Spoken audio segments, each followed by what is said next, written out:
Right. Good morning. So we'll start the paper, right? Quickly.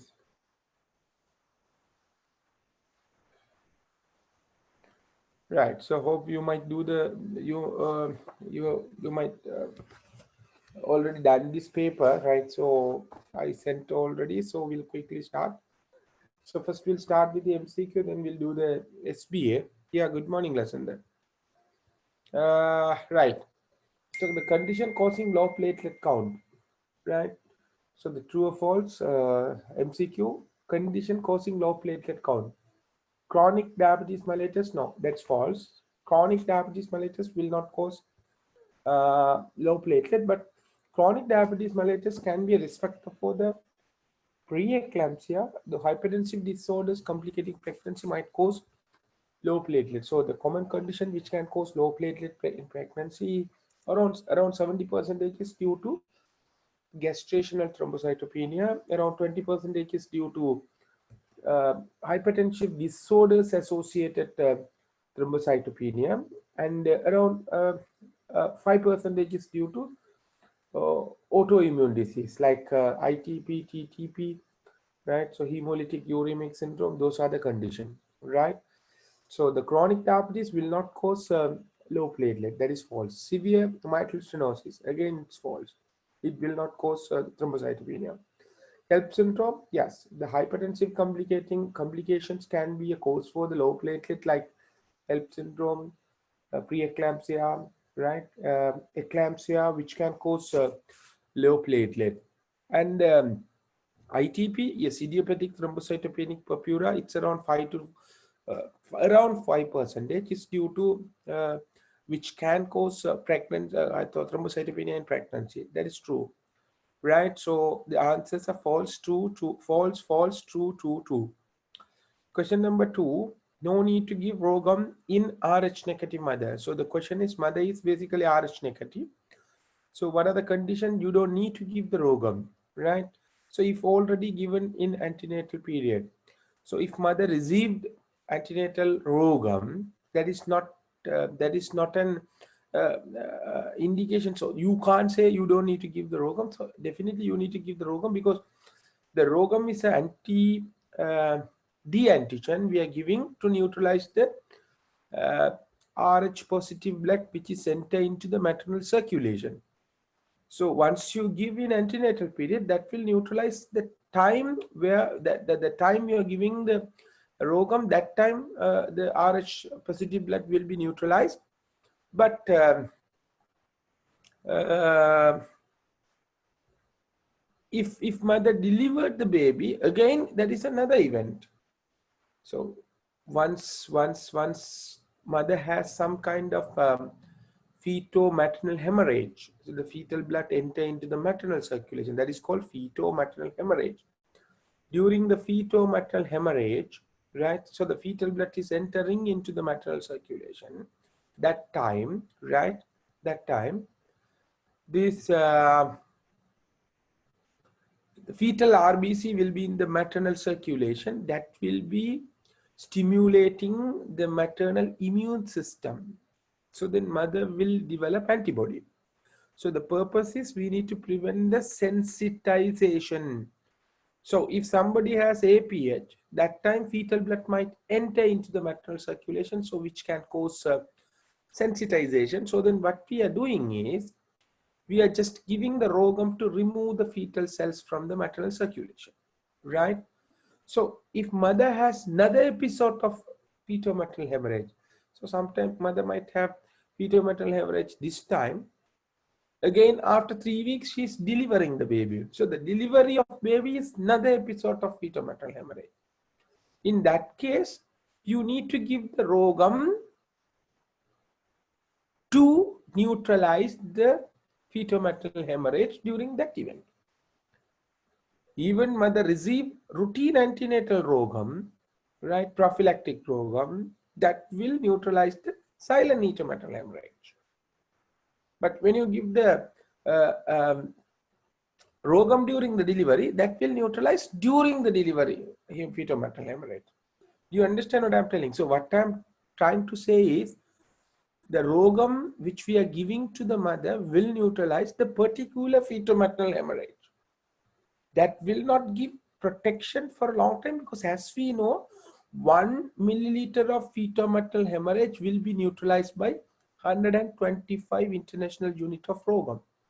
So for example, if you give 500 international unit rogam, that will be neutralizing 4 milliliter of fetal-maternal hemorrhage, right? So once you give 500, that will neutralize 400, so 4 milliliter. So then again, baby mother is having another episode of fetal-maternal hemorrhage.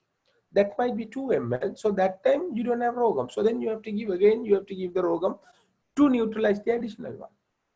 So one rogam is not enough to neutralize for entire pregnancy. So every time, whenever mother has fetal-maternal hemorrhage, you need to give the rogam. So if already given antenatal period, that is false, obviously. Even if mother mother received rogam earlier, still you need to give again. Stillbirth, what do you think? If mother has stillbirth, what do you think? Do you want to give the rogam? Yes, of course, you need to give the rogam. You need to give the rogam. Okay, if somebody has stillbirth, when are you going to give the rogam? At the time of stillbirth. What is stillbirth? It's IUD. At the time of stillbirth, or at the time of delivery of the baby. So you need to give the rogam at the time of stillbirth. Right? At the time of stillbirth. Once you diagnose the stillbirth, that time you need to give. Right? So sterilization was done with cesarean section. Yeah, this is a quite difficult or some kind of different question. We are always having a problem whether it's true or false, right? So we have discussed with several consultants who are professors who are involving with the exams also. Now there are rational explanation whether we need to do or not. So if mother has and mother is going to undergo cesarean section and maybe LRT, do you want to give the rogam for Rh negative mother? Right. So even if mother undergo LRT, say for example, why we are giving the rogam?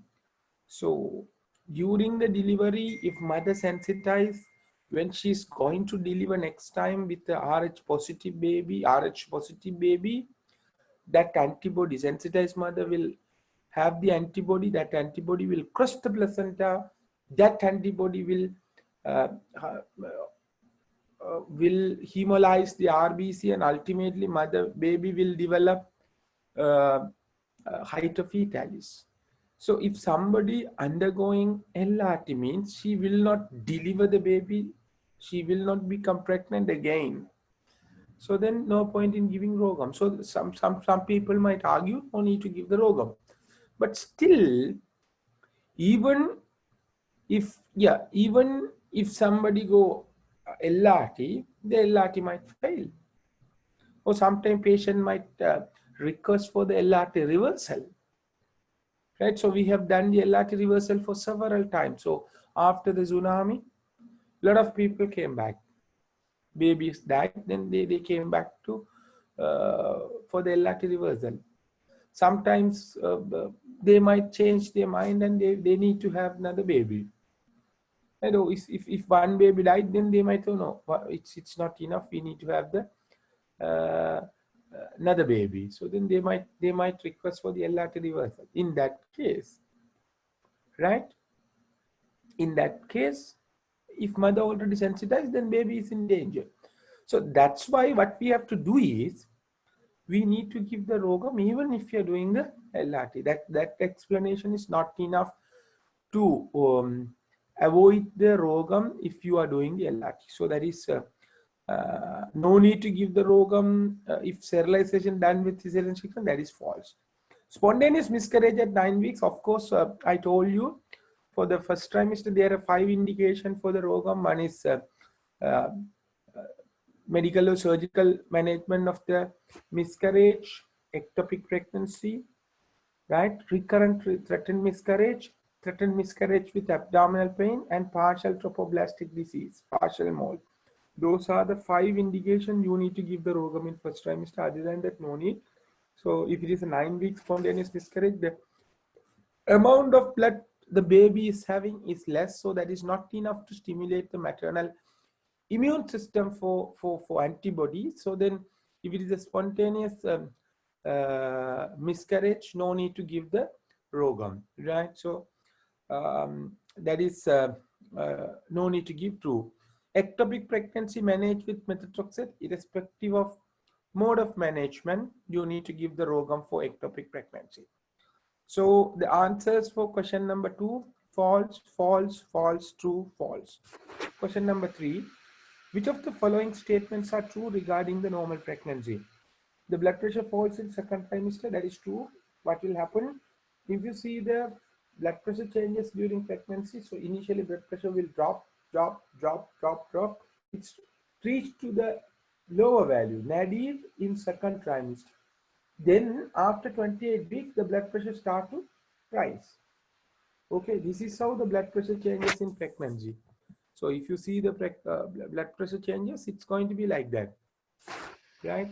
So pressure value, POA. So the blood pressure drop will be like this. So it's reached to the nadir maybe around 28 weeks, second trimester, end of second trimester.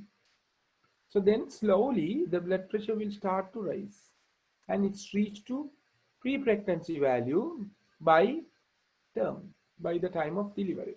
By the time of delivery, it will reach to pre-pregnancy value. This is how the blood pressure change. Even though the blood volume increase, even though the cardiac output increase, right? Even though heart rate increase, the blood pressure will drop because of the progesterone. Your peripheral blood vessels are getting dilated. Peripheral resistance is reducing, which lead to low blood pressure. That is the reason for the dropping of blood pressure. When you see the diastolic blood pressure, the diastolic blood pressure drop will be more than the systolic blood pressure. It's going to be like that. Obviously, systolic as well as diastolic blood pressure will drop, but diastolic drop will be more than the systolic drop. So the system is the blood pressure falls in second trimester. Yeah, that's true. It's falls, right? Not only in second trimester, also in first trimester. From the beginning of the pregnancy, the blood pressure will start to drop, right?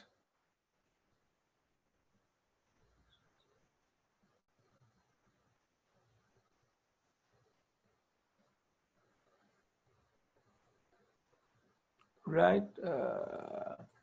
Um, uh,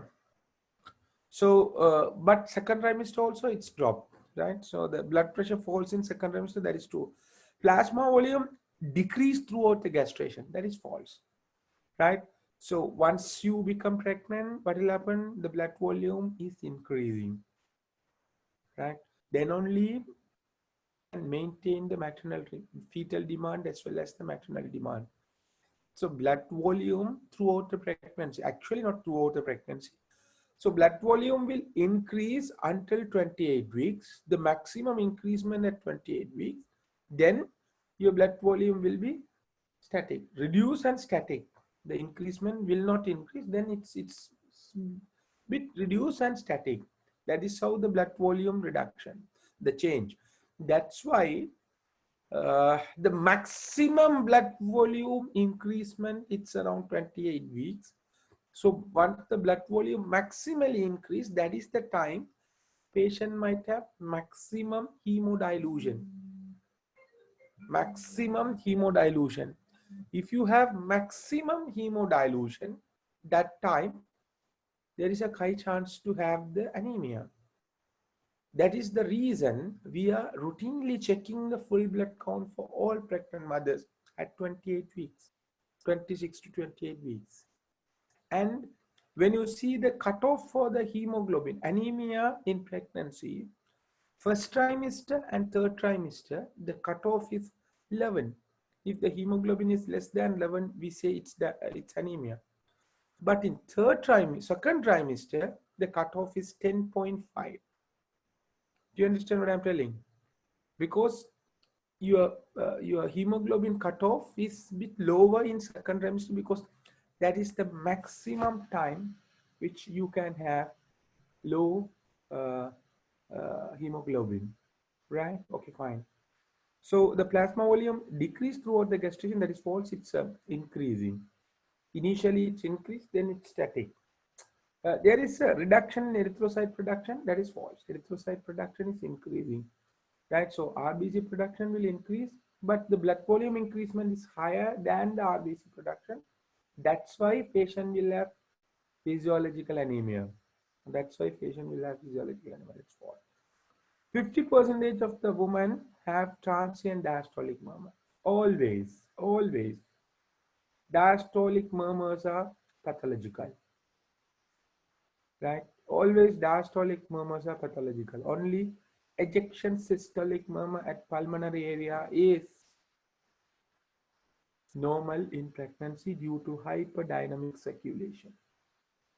Hyperdynamic circulation. So that's false. There is an increase in the number of polymorpholeukocytes. That's true, because the pregnancy is immunosuppressive stage. So to overcome the immunosuppressive stage, to remove the foreign bodies, definitely they need some kind of this polymorpho cells, right? So that's false. So the answers true, false, false, false, false. Right. Question number 4, Bishop score. It includes station of the presenting part. So the Bishop score has 5 components. 1, cervical effacement or length.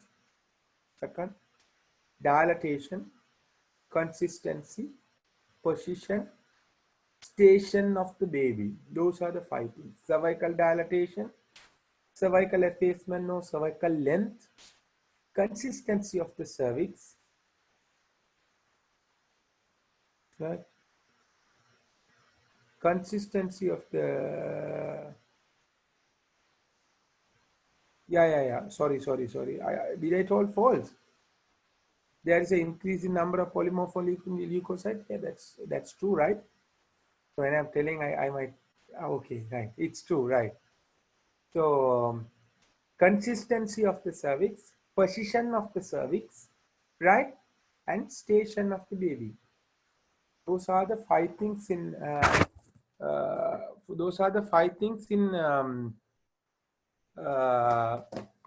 Bishop score. So once we calculate the Bishop score,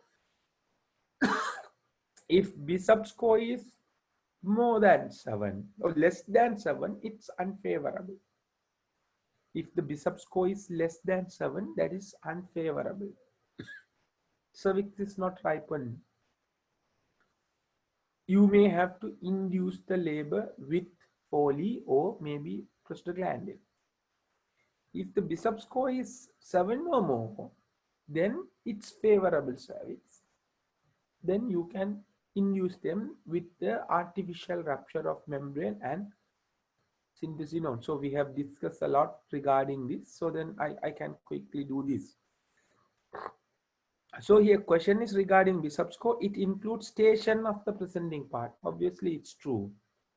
It includes length of the cervical canal. So effacement or length, it's correct. So we will take it as true.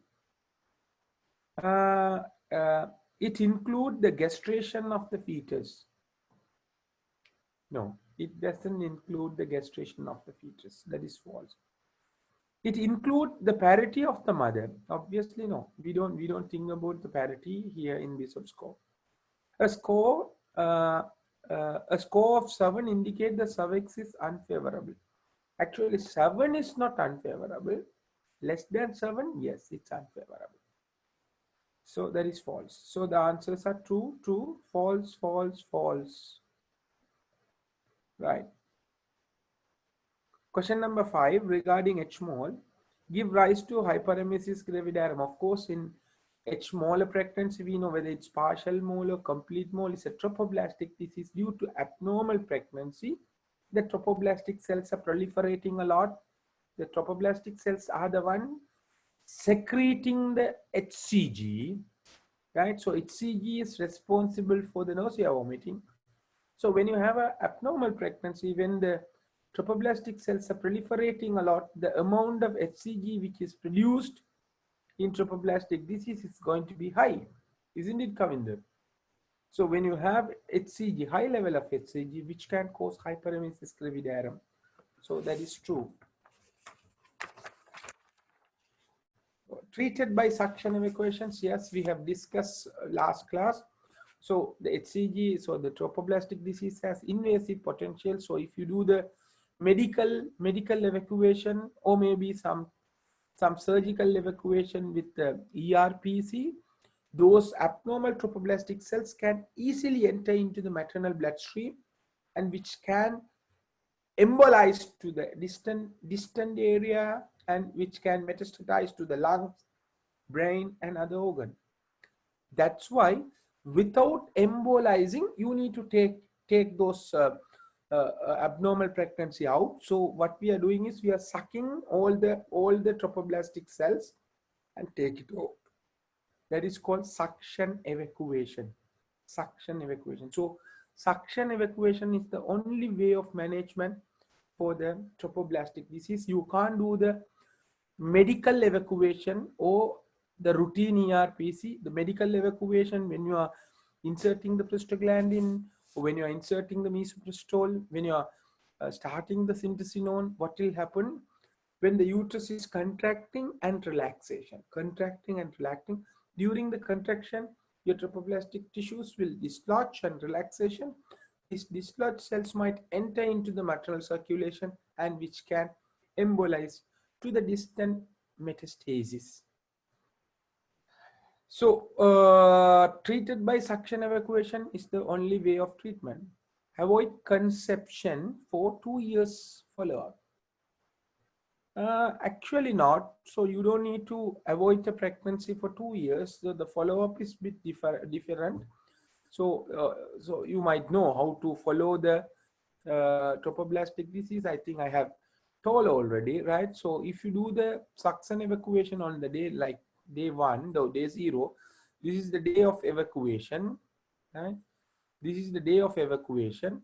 So if you do the evacuation on day 0, right, you need to review them with the beta HCG weekly until the beta HCG become negative. If the beta HCG become negative less than 8 weeks, then follow-up should be for 6 months duration from the day of evacuation, right? So if the beta HCG become negative before 8 weeks, then follow-up should be 6 months from the day of evacuation, right? For this one, this is for 6 months from the day of evacuation. 6 months. But if the beta HCG become negative after 8 weeks, then the follow-up should be for another 6 months from the day of normalization. From the day of normalization. This is how we are following. So for example, if the mother has beta HCG negative at 10 weeks, from that day, you need to follow them another 6 months. But if the beta HCG become negative at 6 weeks, then you need to follow them for 6 months from the day of evacuation. So this is how we are following the patient with trophoblastic disease. So here they are blindly mentioned, so avoid conception for 2 years in follow-up. That's false. So routinely require an evacuation. Yes, of course. Evacuation, suction evacuation is the mode of treatment for this trophoblastic disease. Subvatal bluish mass in metastatic trophoblastic disease. Yes, that's true. So the answers are true, true, false, true, true. Question number 6, regarding the normal labor, pain is a good indicator of strength of uterine contraction. What do you think? Charita? Pain is a good indicator for, yeah, good. So it's obviously no, because the pain is a perception, right? So some patient might have severe pain. So the expression or the pain perception for individual is different. So somebody might have severe pain, so they might express it as severe pain. Somebody might have severe pain, but they might not express. So it's individual perception, right? So when you come to the obstetrics ward, when you are working in obstetric ward, then you might realize this, because there might be 4 or 5 patients, but some might screaming, some might not make any sound, and they are just be on the labor room and they deliver the baby and go. That doesn't mean the patient not making sound, they don't have pain. They also have pain, but their tolerability is different. But they might have 3 contraction, even hyperstimulation, 4 contraction, 5 contraction, but they will not express it. So the pain is an perception, so that will not say whether it's a significant contraction or not. Do you understand? So the pain is not a good indicator to assess the strength. Then how can you assess the strength? So then you can assess the strength by by palpating. By palpating, you can say the duration, you can say the intensity with the palpation. So not by the pain, right? So that's false. Induction aim to complete the labor within 3 hours. So that's false. All right. So we don't do the induction to expedite the delivery. The purpose of induction is stimulating the labor. So inducing the labor, that is the purpose of induction, right? Induction aim to complete the labor within 3 hours. That is false. Forceps cause more maternal injury than ventos.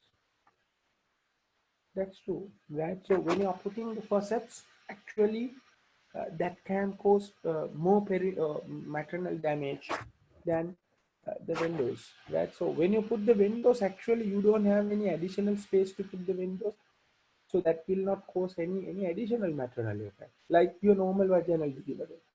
But forceps, in addition to the baby, you are putting the forceps alongside the baby, so that it might damage the baby's mother's perineum. So always, that's why we are saying the forceps is maternal, fetal friendly, and vacuum is maternal friendly. Forceps is fetal friendly. FF, you can keep like that. Forceps is fetal friendly. Vacuum is maternal friendly, right? So when you deliver the baby with the forceps, so that is a fetal friendly, which means maternal injury is high. So vacuum is maternal friendly, that means the fetal injury is high, maternal injury is less. So the forceps cause more maternal injury than venous. True. In induced labor, more analgesia are required than the spontaneous labor. What do you think? In induced labor, more analgesia is required than the yeah, that's true. So the induction of labor needs more analgesia than the spontaneous labor. That is true. In Vasa previa, ARM should be done in theater.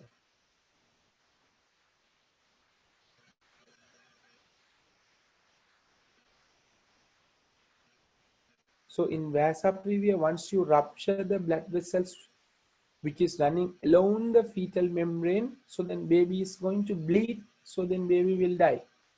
So you have to keep in your mind, in Vasa previa, vaginal delivery is always contraindicated.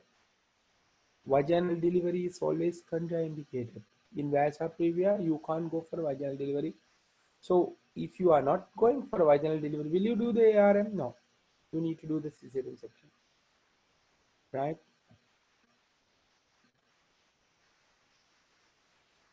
So answers are false, false, true, false. Right.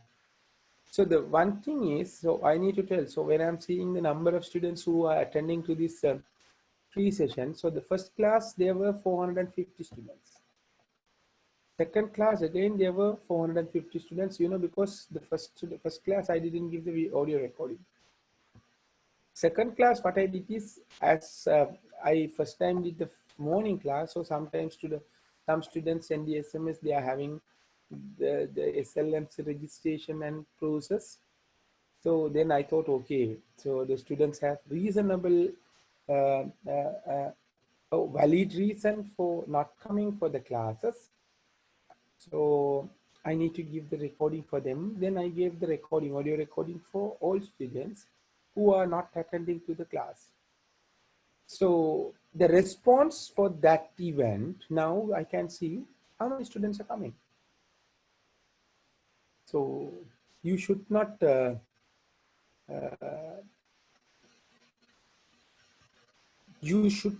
misuse uh, the chances what we are giving, right? And some are recording, some are downloading. So everybody is misleading the benefits what we are doing for the students. So the students who really want to pass the exam, right? Who really want to pass the exam, they have to attend to the class, right? So this is not the entertainment process, right? So whenever you have free time, just have a audio recording and see. That is not the case, right? So the recording will not be provided for these classes thereafter.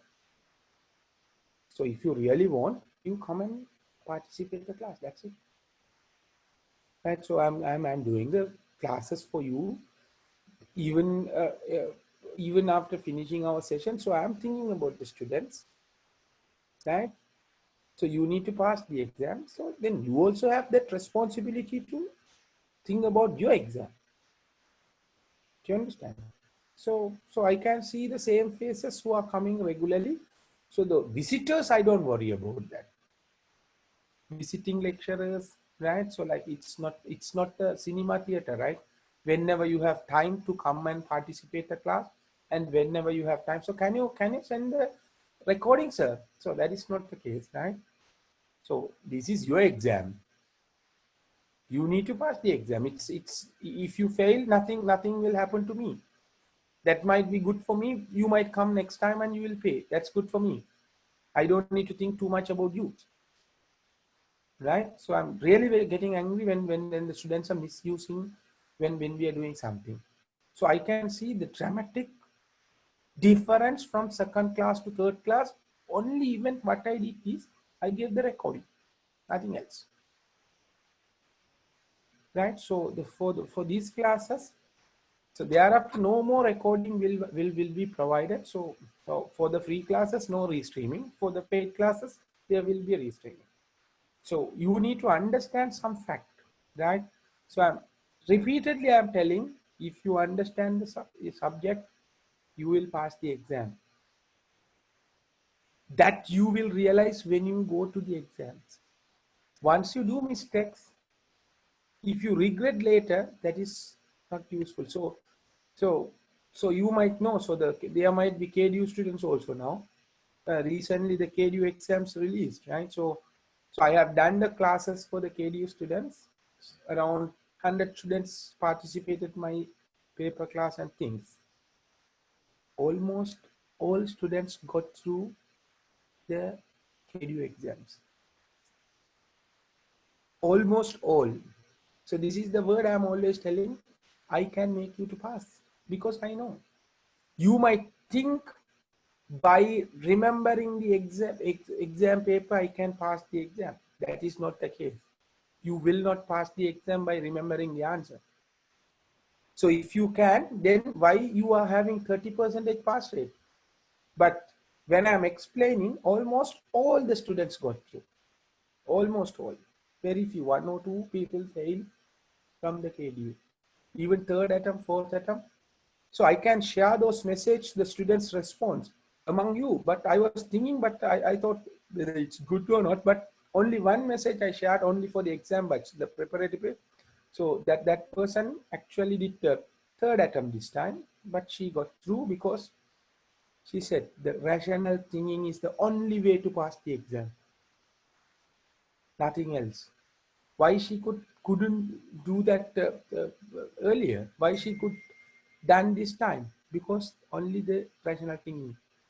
So that time there were 65 students didn't attend to my class, but the coordinator was asking them to participate. It's going to be useful, but they didn't. Now they are contacting him and asking, so So we did the mistake, we are regretting, so can you just ask her to arrange a special class for us before the repeat exam? So what is the ultimate results? You just ignore the class and finally you fail. Again, you are coming to my class to pass in repeat class.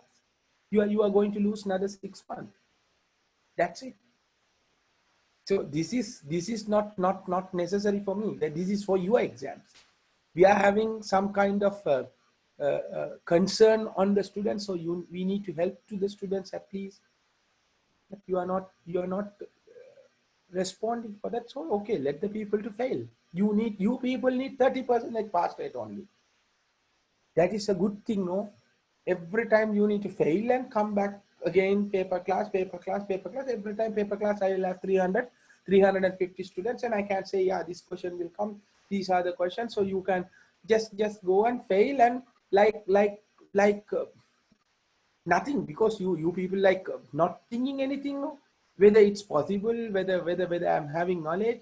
So I'm really very sorry to say something. So when I'm seeing some doctors who pass, right, I don't know whether they can be a doctor. So now once I come to the peripheral station as VOG, now I am realizing how the doctors who pass already working in peripheral station. Yesterday, I got a referral from a MOH. She's a female one. She's a ERPM student. Not now, bit early, ERPM doctor. Right? She has written a referral to me saying 27-year-old lady had a down baby 3 years back. Right? So she went to the pre-pregnancy counseling. That particular doctor gave 5 milligram folic acid to prevent the Down syndrome. She prescribed 5 milligram folic acid to the patients to prevent the Down syndrome. And she counseled the patient, if you have this kind of baby, Down baby, that will recur always. You may have to use some permanent contraception. You just go and discuss with the VOG, and she has written a referral even.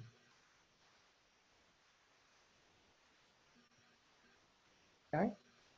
So the patient is coming with a referral saying, doctor, I'm having some kind of serious problem. My next baby also going to be the Down. And she gave the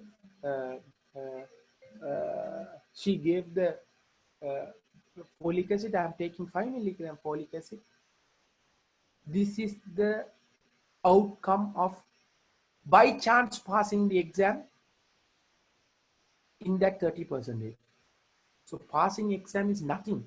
Everybody can do. But once you get through the exam, you are going to be the doctor. Are you going to work like this? Really sorry to say, this kind of doctors are in our community, because this is our mistake. We produce this kind of doctors. So when I'm teaching, so I have that referral. I have the photo of that referral. So now at least that time I realize, okay, in addition to the exam, I am doing some help to my next generation, to my country.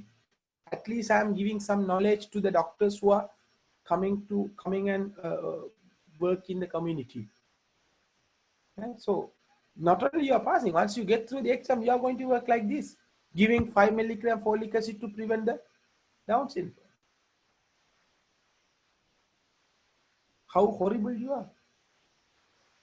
You understand, Kavinder? I'm not, no. If you want, I can share the photo, the referral. Right? So without knowing the stuff, don't please, because everyone will laugh at you. You are a medical student. You are laughing against the doctor. You are laughing at doctor. Why? Because the knowledge. Tomorrow, once you become a doctor by chance, not understanding the stuff, by chance, if you become a doctor, then nurses, minor staff, everyone will laugh at you. Don't be like that. Don't kill the patient. At least you should have some kind of background knowledge. This is the only reason. So only preparing the ERPM is not enough. So we are preparing the ERPM. I'm preparing the ERPM along with I'm giving some knowledge to you to work as at least the average doctor. You don't need to be a very good, sophisticated doctor. At least you need to be an average doctor, safe doctor. Do you understand? So please try to understand and think. So we need to have some kind of rules. Otherwise, what will happen? People will misuse it and always looking for the shortcut to pass the exam and becoming MOs like this and prescribing 5 milligram folic acid for Down. Super. Right. So Vasa previa should not we should not go for vaginal delivery. So the answers for question number 6: false, false, true, true, false. Question number 7: a 28-year-old female in her first pregnancy came to the emergency department complaining reduced fetal movement. What is the statement compatible to pathological CTG? Pathological CTG. Absence of acceleration. Pathological features in CTG, I think we have discussed earlier. There are few features, it's called pathological, few features called non-reassuring, few features called reassuring. So the reassuring features are normal. Non-reassuring features are not the pathological, that is a kind of abnormal feature, right? So the third one is pathological. So it means if you have one pathological feature, then that is indicating some kind of abnormality to the baby. Abnormal. So am I lacking?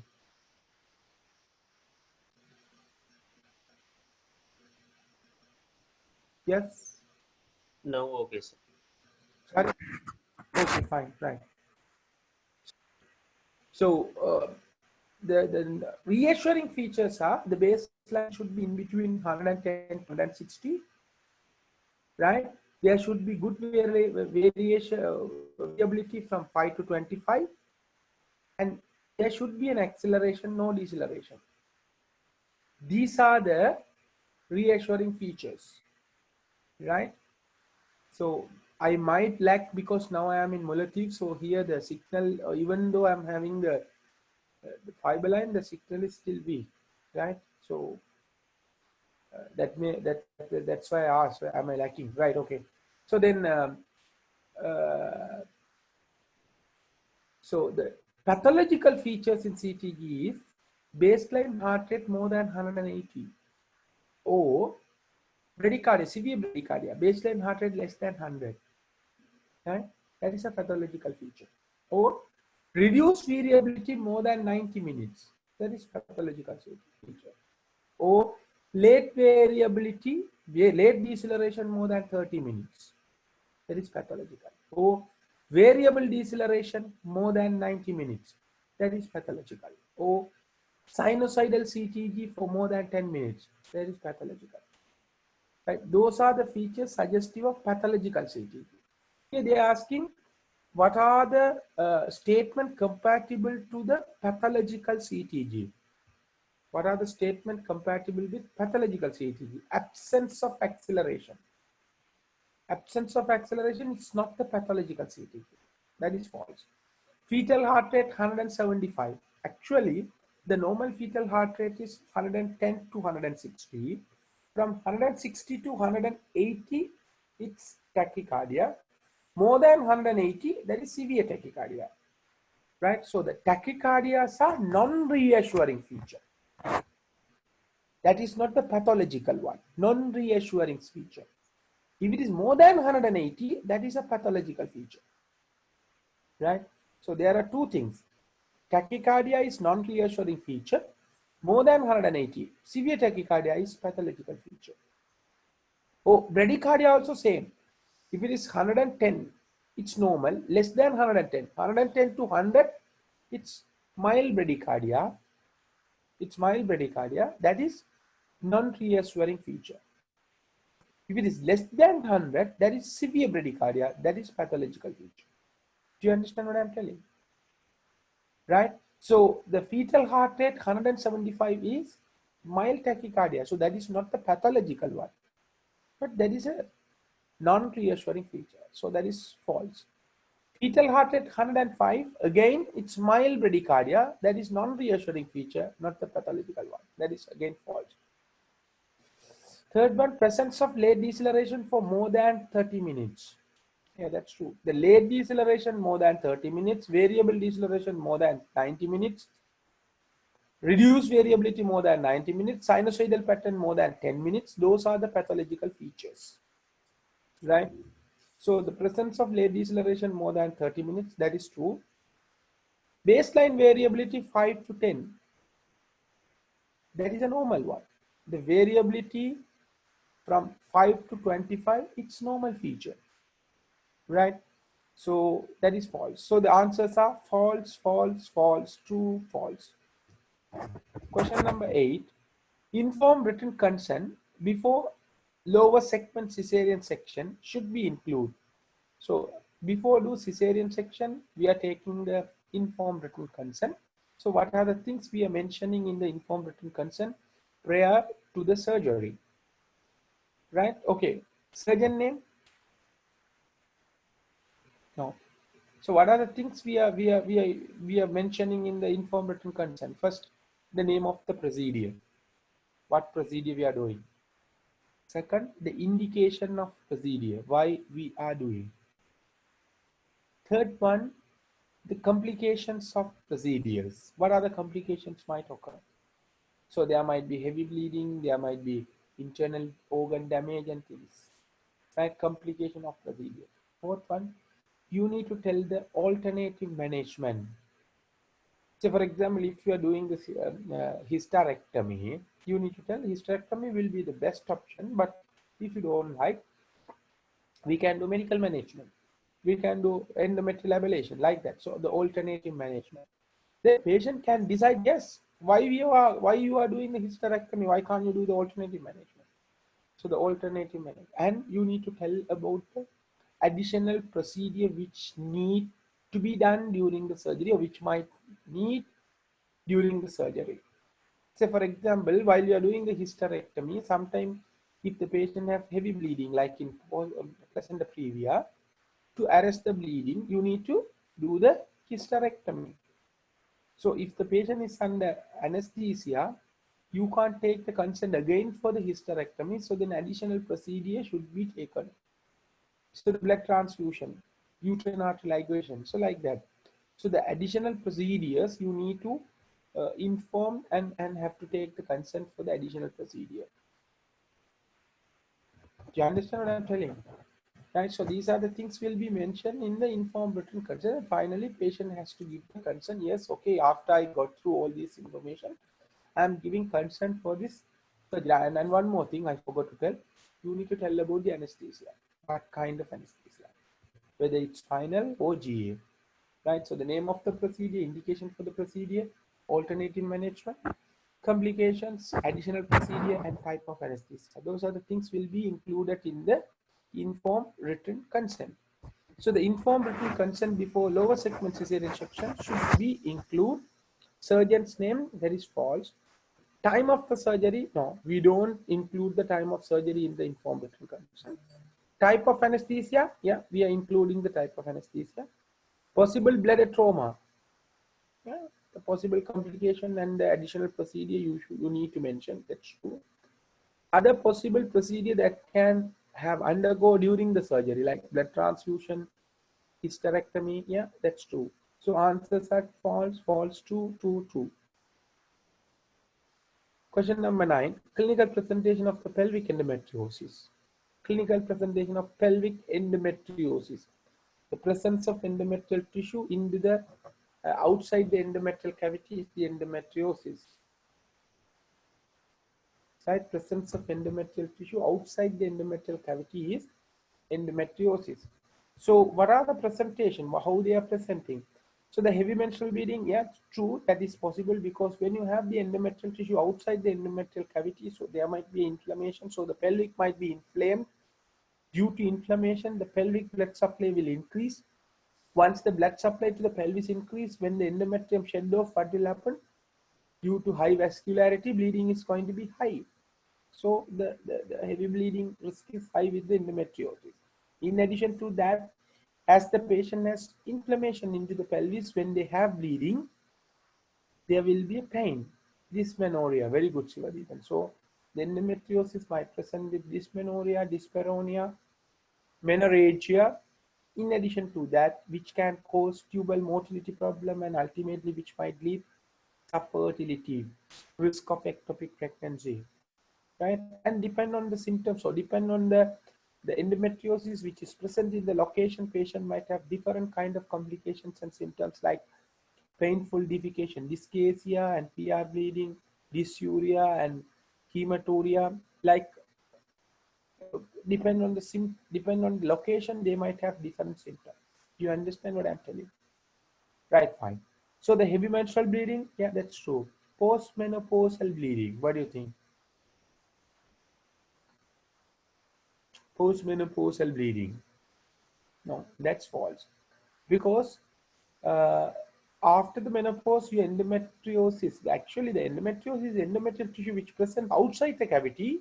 So after the menopause, there won't be any estrogen and progesterone. So the outside endometrium also will undergo atrophic changes. So then there won't be any bleeding. So the chances of having bleeding is less. So that is false. Oligomenorrhea, so there is no reason for oligomenorrhea. So they might have normal bleeding or might have heavy bleeding. That is false. Secondary dysmenorrhea, yeah, that's true. The painful menstruation, that's possible. Subfertility, yeah, that's true because of the tubal occlusion, lesions, dyspareunia, right, which can cause subfertility. So answers for question number 9, true, false, false, true, true. Carcinoma of the cervix. Squamous cell carcinoma is common. So in carcinoma, it's actually originating from the transformation zone, right? So in the transformation zone, you are having squamous cell as well as columnar cells. Almost 90% of the malignancies will originate in the squamous cells. So can you, why post-menopausal bleeding is not present in endometriosis? Yeah, that's why I explained. So after the menopause, your endometrial tissue will atrophy. Then how can you explain the postmenopausal bleeding? Right. So good morning. Have a tea and come. Right. So transformation zone is the region where the malignancy will occur. So which has squamous as well as the columnar cells. So the common malignancies will originate in the squamous cells. Almost 90% of the cervical malignancy will originate in the squamous cells, right? Commonly metastasized to the superficial inguinal node. What do you think? Commonly metastasized to the superficial inguinal node. True or false? That obviously false, because we know the metastasis usually follow the lymphatic drainage. So if you have cervix, the cervical lymph node, lymphatic drainage, as we know, the lymphatic vessels are following the um, give me 1 minute.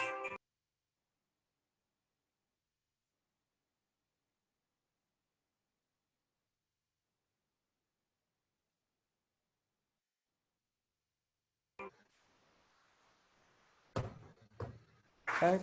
So the lymphatic drainage is following the blood vessels. So the cervix is receive the blood supply from the uterine artery, vaginal branch of the uterine artery, as well as the direct uterine artery. This uterine artery is a branch of internal iliac artery. So the lymphatic will follow the arteries, vessels. So the lymph vessels or lymph metastasis will spread to the internal iliac node rather than the external, because that is not the external blood vessels, that is from the internal iliac artery branch. So less likely to have this uh, superficial inguinal node, because superficial inguinal node is associated with the external iliac artery, not the internal iliac artery. So if you have a lower vaginal metastasis, or if you have a lower vaginal malignancy, or if you have a malignancy in the vulva, the vulva and the lower vagina is getting blood supply from the branches of external iliac artery. So if you have a vulval CA, the malignancy will spread along the blood vessels, external iliac vessels. So the metastasis to the external iliac node, so superficial inguinal node. But the cervix, uterus are innervated, are getting blood supply from the branches of internal iliac artery. So the lymphatic vessels will forward it to the internal iliac node. Internal iliac node. Okay, yeah. So the commonly metastasis to the superficial inguinal node, that is false. COCP is a risk factor. Yes, COCP is a risk factor because when you use the COCP, the transformation zone will move outside. So then HPV infection risk is high. That is true. Arise from the squamous columnar junction. Actually, we have to take it as false because, you know, it's kind of confusing question, but you should know the malignancies arising from the transformation zone. So the transformation zone is not the squamous columnar junction. Right? Transformation zone is not the squamous columnar junction. So as we know, this is the cervical lip.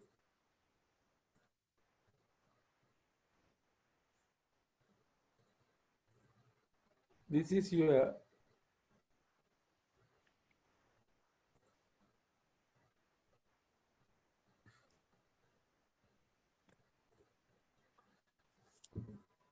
squamous epithelium. This is your columnar epithelium.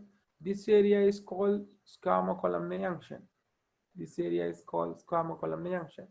So when the patient exposed to estrogen, what will happen? This columnar epithelium will move outside. When the patient exposed to estrogen, the columnar epithelium will move outside. Right? So then now your squamous columnar junction is somewhere here. Earlier it was here. But the vagina is very acidic. Vagina is very acidic. Right? Give me 1 minute.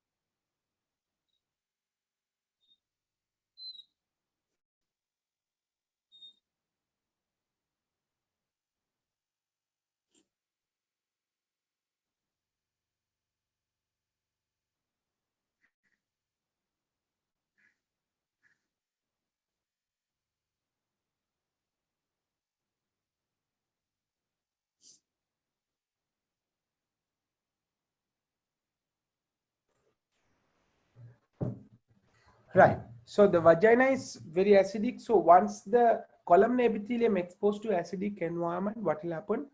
That columnar epithelium will convert it back to squamous epithelium. So from the previous squamous columnar junction to new squamous columnar junction, this part is changing from squamous to columnar, columnar to squamous. So it's changing this area. This area is called transformation zone. So your HPV infection will target this transformation zone, not the squamous columnar junctions. The squamous columnar junction is the area where the squamous epithelium and columnar epithelium is change. That is a squamous columnar junction. But that is not the target area. The target area is transformation zone. So the transformation zone is totally different. That is the area between the original squamous columnar junction and actual squamous columnar junction. That is the transformation zone. So the originating from the squamous columnar junction, that is false. It's originating from the transformation zone. Ureteric obstruction is a recognized feature. Yes, that is a recognized feature because as we know, right? So the ureter is in the lateral pelvic wall. So once the malignancy spread to the lateral pelvic wall, the ureter will involve with the malignancy. That is true. So answers for that question is true. Sorry, not true.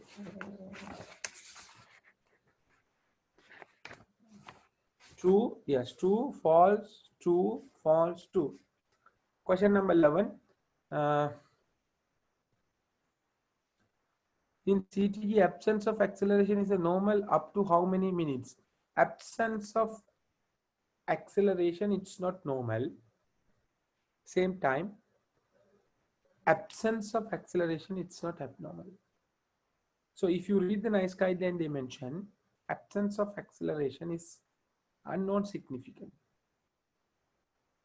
We don't know the significance, right? Unknown significant. Right. So question number 11, female coming with urge incontinence. What are the steps of management? So urge incontinence, so it means the patient has some kind of urge to pass the urine while they are having urge, while before they reach the washroom, they are having a leakage of urine. Right? So that is called urge incontinence. So basically urge incontinence is due to unnecessary contraction of the detrusor muscle, bladder muscles. Unnecessary contraction of the detrusor muscle, right? So ultimately we can say detrusor overactivity. Detrusor overactivity, that is the reason for the urge incontinence. So if it is a detrusor overactivity, that could be due to infection, that could be due to neurological. Almost 50% of the detrusor overactivity is due to idiopathic. We don't know the reason, right?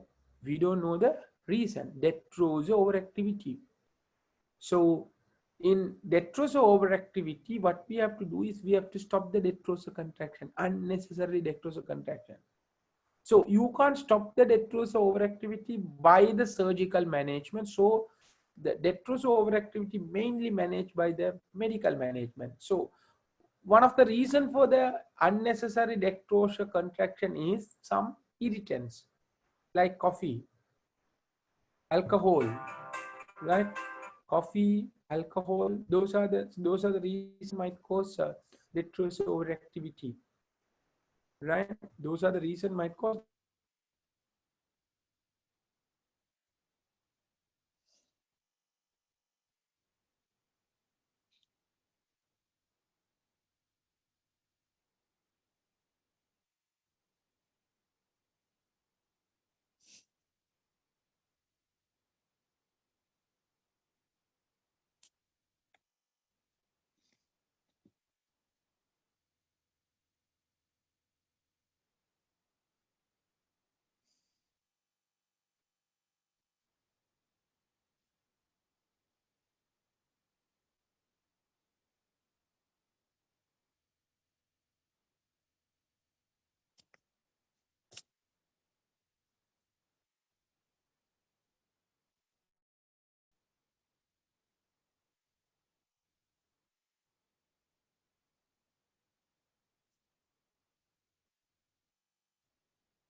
Right.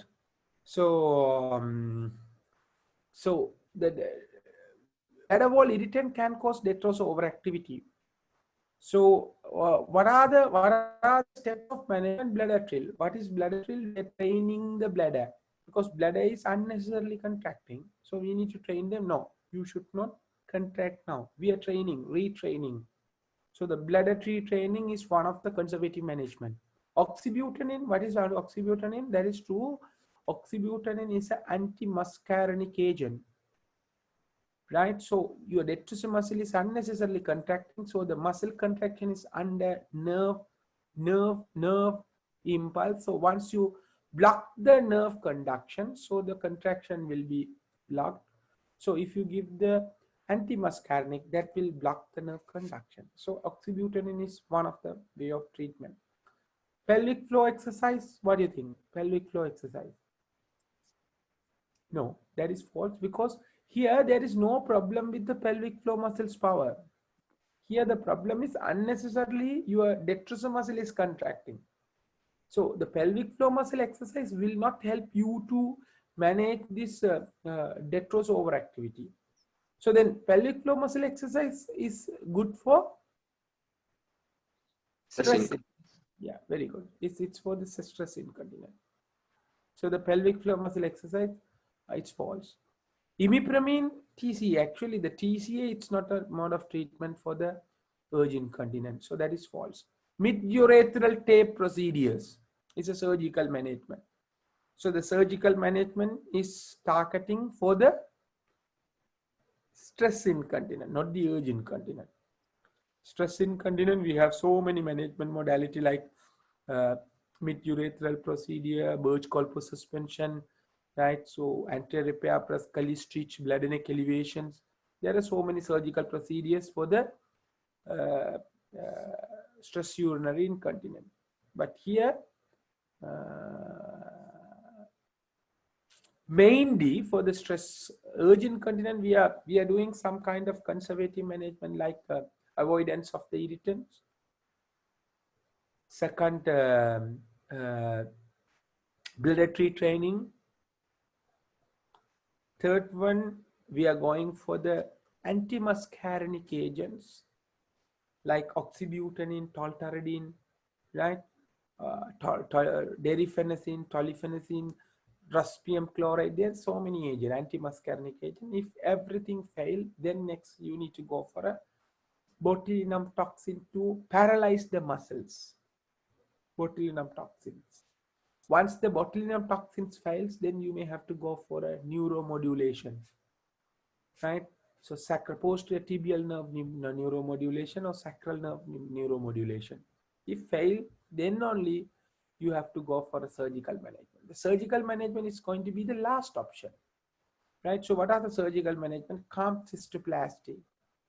You are just partially resecting the bladder and you are augmenting or you are increasing the size of the bladder by the sigmoid colon, right? Sigmoid colon. So that is surgical management and the bladder.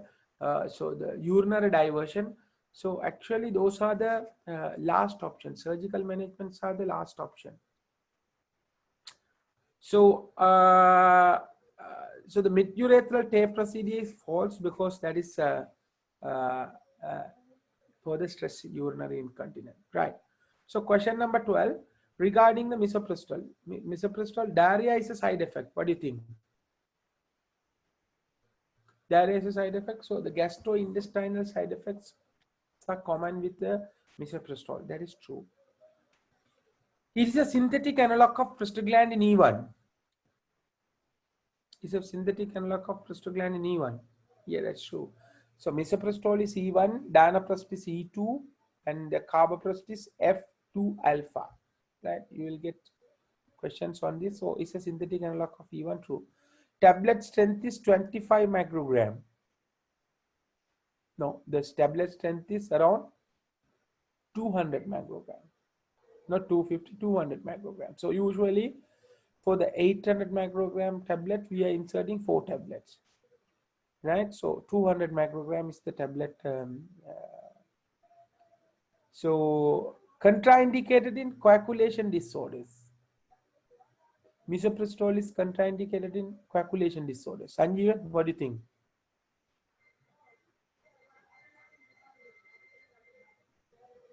No. False. Yeah, it's false. It's not contraindicated in coagulation disorders. Used in medical management of incomplete miscarriage. If partial product came out, if you want to expel the rest of the product, can you use the misoprostol? Yeah, we can. One of the medical management is misoprostol. So the answers for question number 2: true, true, false, false, true. Bacterial vaginosis produce gray color vaginal discharge. So the bacterial vaginosis is a infection without inflammation caused by the bacteria. So the gram-negative bacteria which are present in the vagina, right? So basically, the vaginal infection or genital tract infection will be prevented by the vaginal pH, right? So the vaginal pH is usually acidic by lactobacillus. So the lactic acidosis can cause vaginal pH is around 4. When the lactobacillus count reduce, the vaginal pH might goes up to 5, 6, right? So when the pH is reduced, the opportunistic infection, so this bacterial vaginosis can cause infection, right? So once they get infection, they might have gray color discharge, and it's usually fishy odor, right? So and it might be some uh, it might cause preterm labor, and we can diagnose the bacterial vaginosis by Amsel criteria. So this criteria has 4 features. What are those 4 features? One is gray color discharge. Second one is uh, presence of glue cells, right? Third one is pH more than 4, and fourth one is fishy odor uh, uh, with the adding of KOH, right? So when you add the KOH, there will be a nitrogen release which causes fishy odor, right? So those are the Amsel criteria. So we are diagnosing with the Amsel criteria, right? So if you diagnose bacterial vaginosis, then management is going to be metronidazole oral 400 milligram, right? So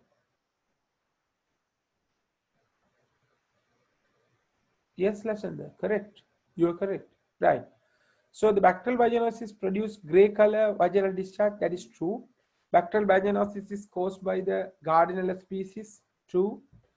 Bacterial vaginosis suspected by glue cells. Yes, again it's true.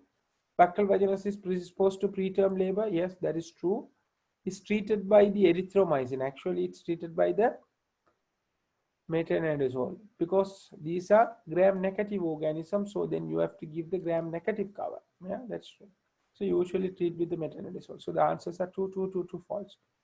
Anovulation results from prolactinemia. So the anovulation, of course, there might be a problem in the hypothalamo pituitary ovarian axis. So if you have any problem in the hypothalamus, this is the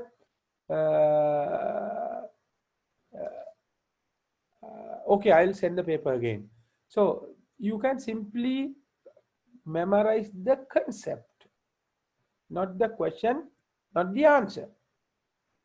Don't memorize the question, don't memorize the answer. Please memorize concept.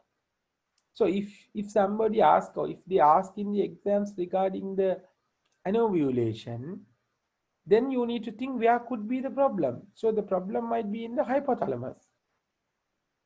Problem might be in the pituitary.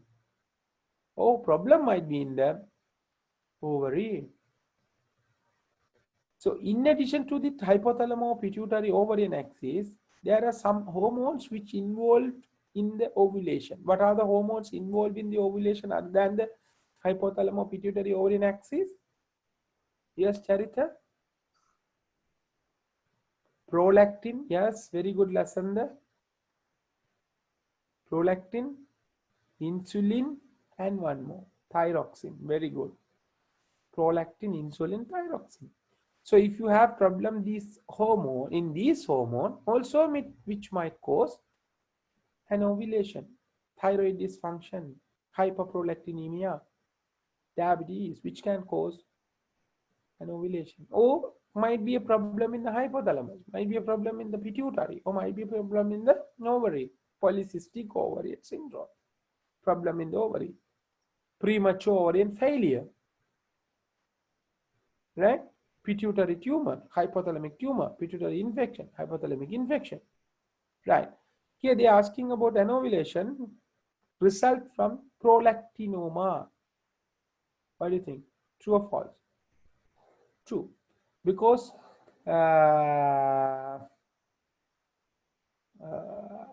prolactinoma, when the mother is breastfeeding, she should not ovulate, she should not become pregnant. So this prolactin will inhibit the GnRH secretion.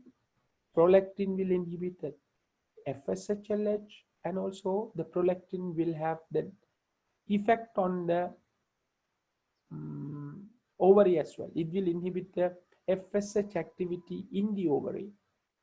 That's why, Dula Angela, you are correct. That's why we are having lactational amenorrhea.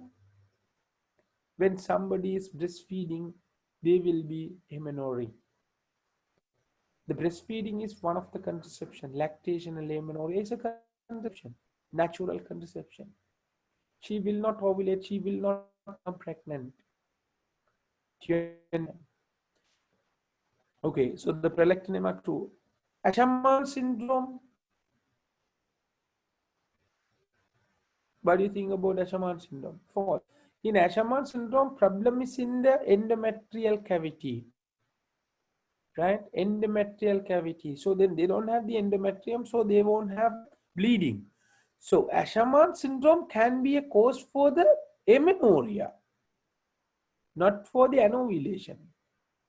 You should not confuse with the anovulation and the amenorrhea.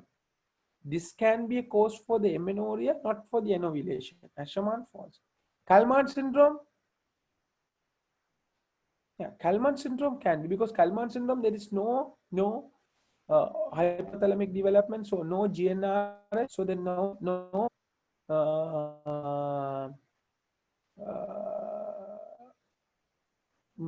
FSH, no ovulation, right? So Kallmann syndrome. Uterine agenesis, what do you think? If the uterus is not there, they won't have bleeding. Yeah, agree. But the ovary is normal. So then they will have ovulation, like your Mullerian agenesis. In Mullerian agenesis, they are ovulating properly, but they don't have bleeding because there is no uterus. There is uterine agenesis. So that is false. IUCD insertion. If you insert the IUCD, will it inhibit the ovulation? No. It will not. So that is false. OCP. OCP, true. DMPA, true. Because this hormonal contraception will inhibit the ovulation. But IUCD will not inhibit the ovulation. So LNGIUS, what do you think about LNGIUS? Mirena, inhibiting the ovulation, true or false? It's false, no? Because the Mirena is a locally acting agent. So even though it has hormones, that progestin will have effect on the endometrium alone. It's not having a systemic effect. That's why it's false. So question number 4, answers are true, false, true, false, false. Causes of menorrhagia, adenomyosis. Heavy menstrual bleeding due to adenomyosis, true or false? That's true, because adenomyosis, when you have the adenomyosis, the uterus is inflamed and you are having endometrial tissue into the myometrium, so the myometrium will not contract much, so then they might have highly vascular uterus, might have heavy bleeding. So the adenomyosis features are heavy bleeding and dysmenorrhea. So adenomyosis, menorrhagia cause 2. Sheehan disease or Sheehan syndrome. In Sheehan syndrome, your endometrium fibrosed. So with the fibrosed endometrium, will you have bleeding? No. That can cause amenorrhea. Right? If you have the endometrium only, you will have bleeding. You here in Sheehan syndrome, you don't have endometrium. So then how can you have the bleeding? So that's false. Pelvic inflammatory disease. That's true, because in pelvic inflammatory disease, actually you are having inflammation in the pelvis. So vascularity of the pelvis will increase, which can cause heavy bleeding. Yes, very good, Lashandra. Increased vascularity. PID, true. Chronic cervicitis, again, one of the cervicitis is one of the feature of pelvic inflammatory disease, so which can cause heavy bleeding. That's true. Retroversion of the uterus. We know the uterus is usually antiflexion, antiversion. So retroversion, turning to other side, will it cause heavy bleeding? No, but it can cause severe pain. Dysmenorrhea, UV prolapse, yes, but not the menorrhagia. Not the menorrhagia. That is false. So answers are true, false, true, true, false. Okay, Sanjeevan. So actually so earlier what we did is I was doing the question a bit slow and revising the subject, and like doing a bit slower to revise the subject again and again. Now after the revision, repeated revision, now you people are telling the answers and the explanation very fast, right? uh, very fast. Now we are very close to the exam, so this time we don't need to revise again and again in a elaborated manner. So we are just quickly doing this very fast, right? So then I'm having a plan how to prepare my students to the exams in a way to pass the exam, right? So initially we have revised, now we are doing very fast. Actually, I had a plan what to do after this paper. I was planning to do some exams, like, so fix the time, 2.5 hours. I'll send the paper at 4 o'clock. You need to do the exam. At 6:30 you need to send the answers. So you have to sit, because you can answer the question when I'm telling. It's not a big thing. But in the exam, I will not come. I will not come. You are the one going to do the exam, and especially you are going to do the exam in a particular time. Within that time, you need to do the exam. So most of the people might fail because they don't know how to manage the time in that exam hall.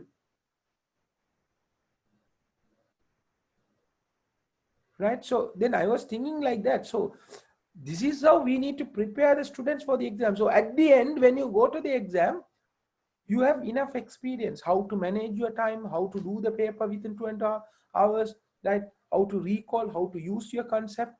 So this is how I'm thinking, but you people are always looking for the shortcuts.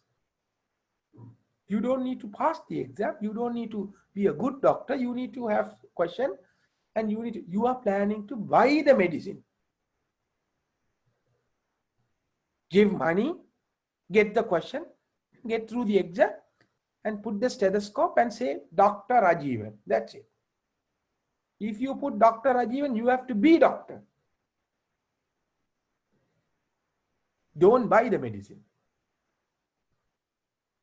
If you pay to me, then I will do maximum for that payment. Otherwise, no point. So I was thinking to do the next step, to give some. So I'm using my coordinator to correct your answers and things and give the marks. So the students who attend to my revision class, I gave the marks to check whether you are improving. So when you come to the Viva class, that is how I'm doing. So you need to present. The people who don't like to present, yes, they can go. They can go and study somewhere. They can pass. That doesn't matter. But when you are studying under me, that is my duty to train you. Because when you go to the exam, you are the one going to present the exam. I am not presenting. So this is not the lectures. This is not the TV serial to just watch the video, watch the class and do. So you are not that much smart by watching today and presenting marvelous history at the exam hall. Even I am not. No one is not like that. It's a practice. Everyone do practice. You need to present. You need to talk to the patient. You need to gather the information, because that is not the easy task. Different patients are having different kind of understanding. So some are very talkative, some are not talking at all. So it's some problematic patients are there, different level of education level. You can't talk in a high-fi manner. Hello, Amma. What's your problem? Do you having any dysmenorrhea? So if you ask that, then end of the story. You can't show off your colors in front of patient. When you talk to the patient, you have to go to their level. When you talk to a doctor, then you have to talk in the doctor's level. So then you need to know with whom, how can I talk?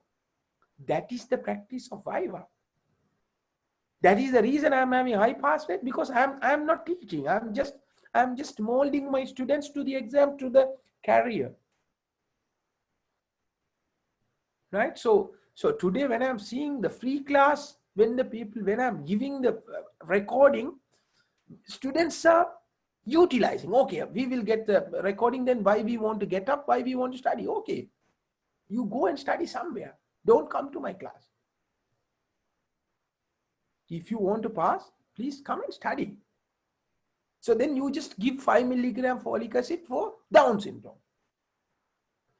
I'm very angry after seeing that referral yesterday. Really angry.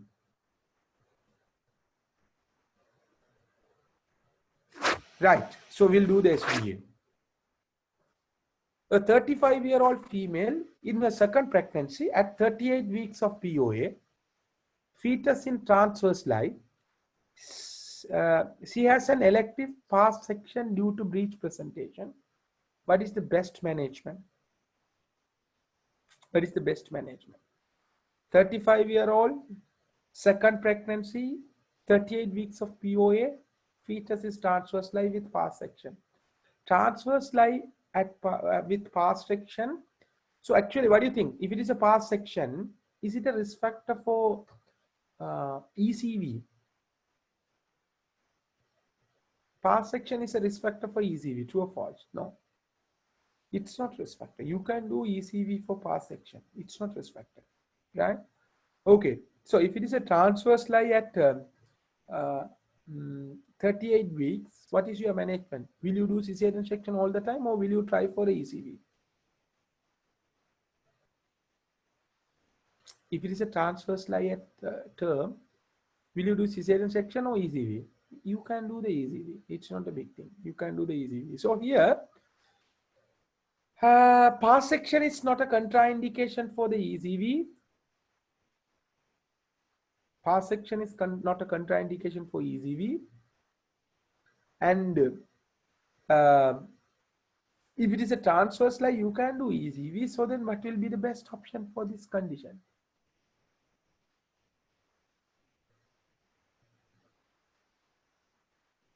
Okay, somebody asked, can it cause uterine rupture? So if you read the guideline, right? So there might be a marginal increasement in the uterine rupture in pars section, but that is statistically not significant to avoid the ECV in pars section. That's why they didn't recommend the pars section. It's contraindicated ECV.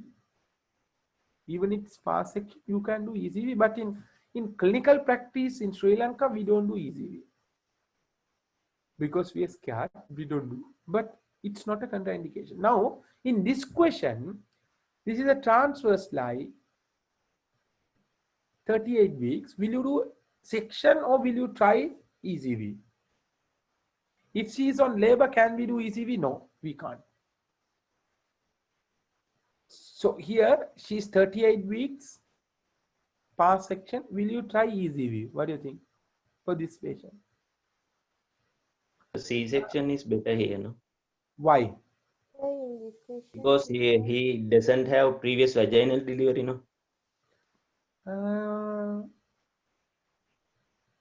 Okay. This question, she had an elective pars section due to breech presentation. That is the That answer. means there should be a contraindication. Yes, that is the answer. Here, you need to think in that way, right? Already this patient undergone cesarean section due to breech presentation. Again, in second pregnancy, she presented with transverse lie. It means continuously abnormal lie. It might be due to some uterine anomaly or might be due to inadequate pelvis. Otherwise, this time baby's head might be cephalic presentation. Continuously, baby's head couldn't enter into the pelvis. So if somebody asks, it can be a placenta previa. So if you try to do the ECV, always you have to exclude the placenta previa. With the placenta previa, we never do ECV. So then we don't talk about the placenta previa here. But in this question, they have mentioned the elective section in first pregnancy due to breech. In first pregnancy also, baby's head is not engaged. The head is not coming to the pelvis. Again, in second pregnancy also, baby's head couldn't come to the pelvis. So then there might be a problem in the pelvis. Or there might be a problem in the uterus. So then, is it worth to turn the baby to cephalic presentation to this patient? No. So then what is the answer? Elective cesarean section. Do you understand why we are thinking in this way? This is the concept. That's why we are checking, we are going for elective cesarean. Always when you make a decision, you need to have a rational explanation. Why I am doing this cesarean section to this patient? Because there is a high possibility of having the CPD, high possibility of having some kind of uterine anomaly. That's why the abnormal presentation is recurring. So answer is elective cesarean section. So excuse me, since she is in 38 weeks of period of gestation, isn't it immediate lower segment C-section? 38 weeks. Since she is in 38 weeks of the period of gestation, isn't it immediate lower segment C-section rather than elective lower segment C-section? I don't understand your question. So in this question, she is in 38 weeks of period of gestation, right? Okay. So Yeah. do we have time to do an elective C-section like? All right. Okay. So all the elective cesarean section should be done at POA of Sanjeevan. Around this week, right? Huh? What is the POA we are doing the 39, sir. 39. Yes. So the elective cesarean section should be done at 39 weeks. So we have time. You can plan the delivery and deliver. It's not an emergency, right? Why we are doing at 39 weeks? Because if you deliver the baby even at 37, 38, even though it's term, there is a risk of transient ischemic attack and the respiratory distress syndrome, right? So why we are delivering at 39 weeks? Because with the pars section, if you continue the pregnancy beyond 39 weeks, the risk of IUD is high. So we are balancing both. By balancing, we are deciding the time of delivery by 39 weeks. Right? So the elective section will be done at 39 weeks. Here we are going to do the elective section so around 39 weeks. So that is answer is elective cesarean section. Question number 2, what is the most appropriate test to determine the fetal-maternal hemorrhage following the delivery? So after the delivery, so the fetal blood entered into the maternal blood. So you need to assess the amount of maternal blood which enter into the maternal circulation. What is the test we are doing? We are doing the Klehover test in the maternal circulation, maternal blood. Right. So what is the best step than the Klehover test to check the fetal-maternal hemorrhage? Flow cytometry, sir. Very good, flow cytometry. So the flow cytometry is the best test, but which is not available in Sri Lanka. So that's why we are doing the Klehover test in the maternal circulation. So what is the particular time period for the pars section to ECV? There is no time period specific for the pars section. What is the particular time period for the ECV?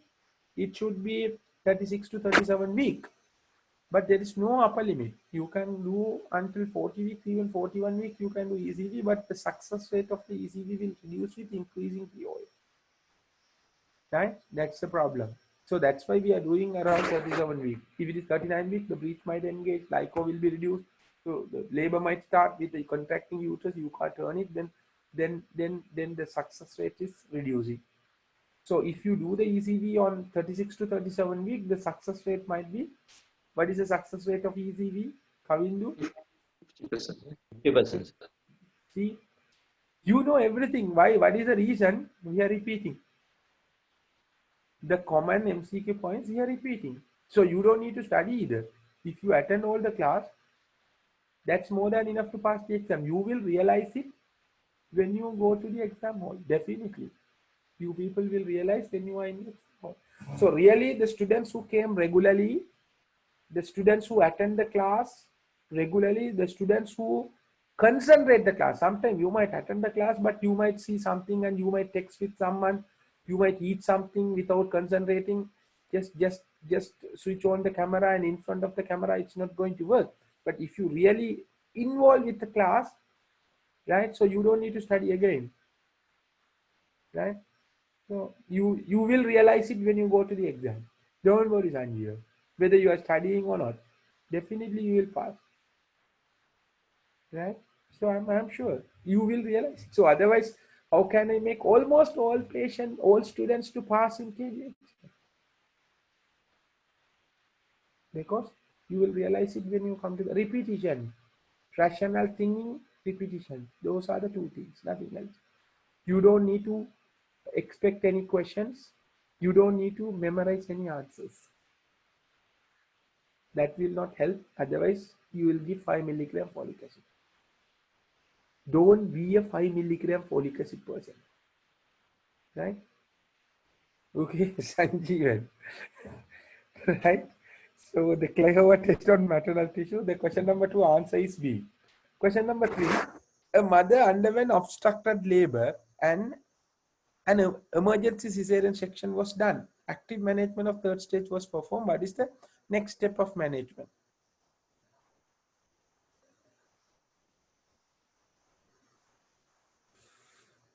Yeah. So here the question is obstructed labor and they have done the cesarean section. So if it is an obstructed labor, what is our worry? It's a high risk of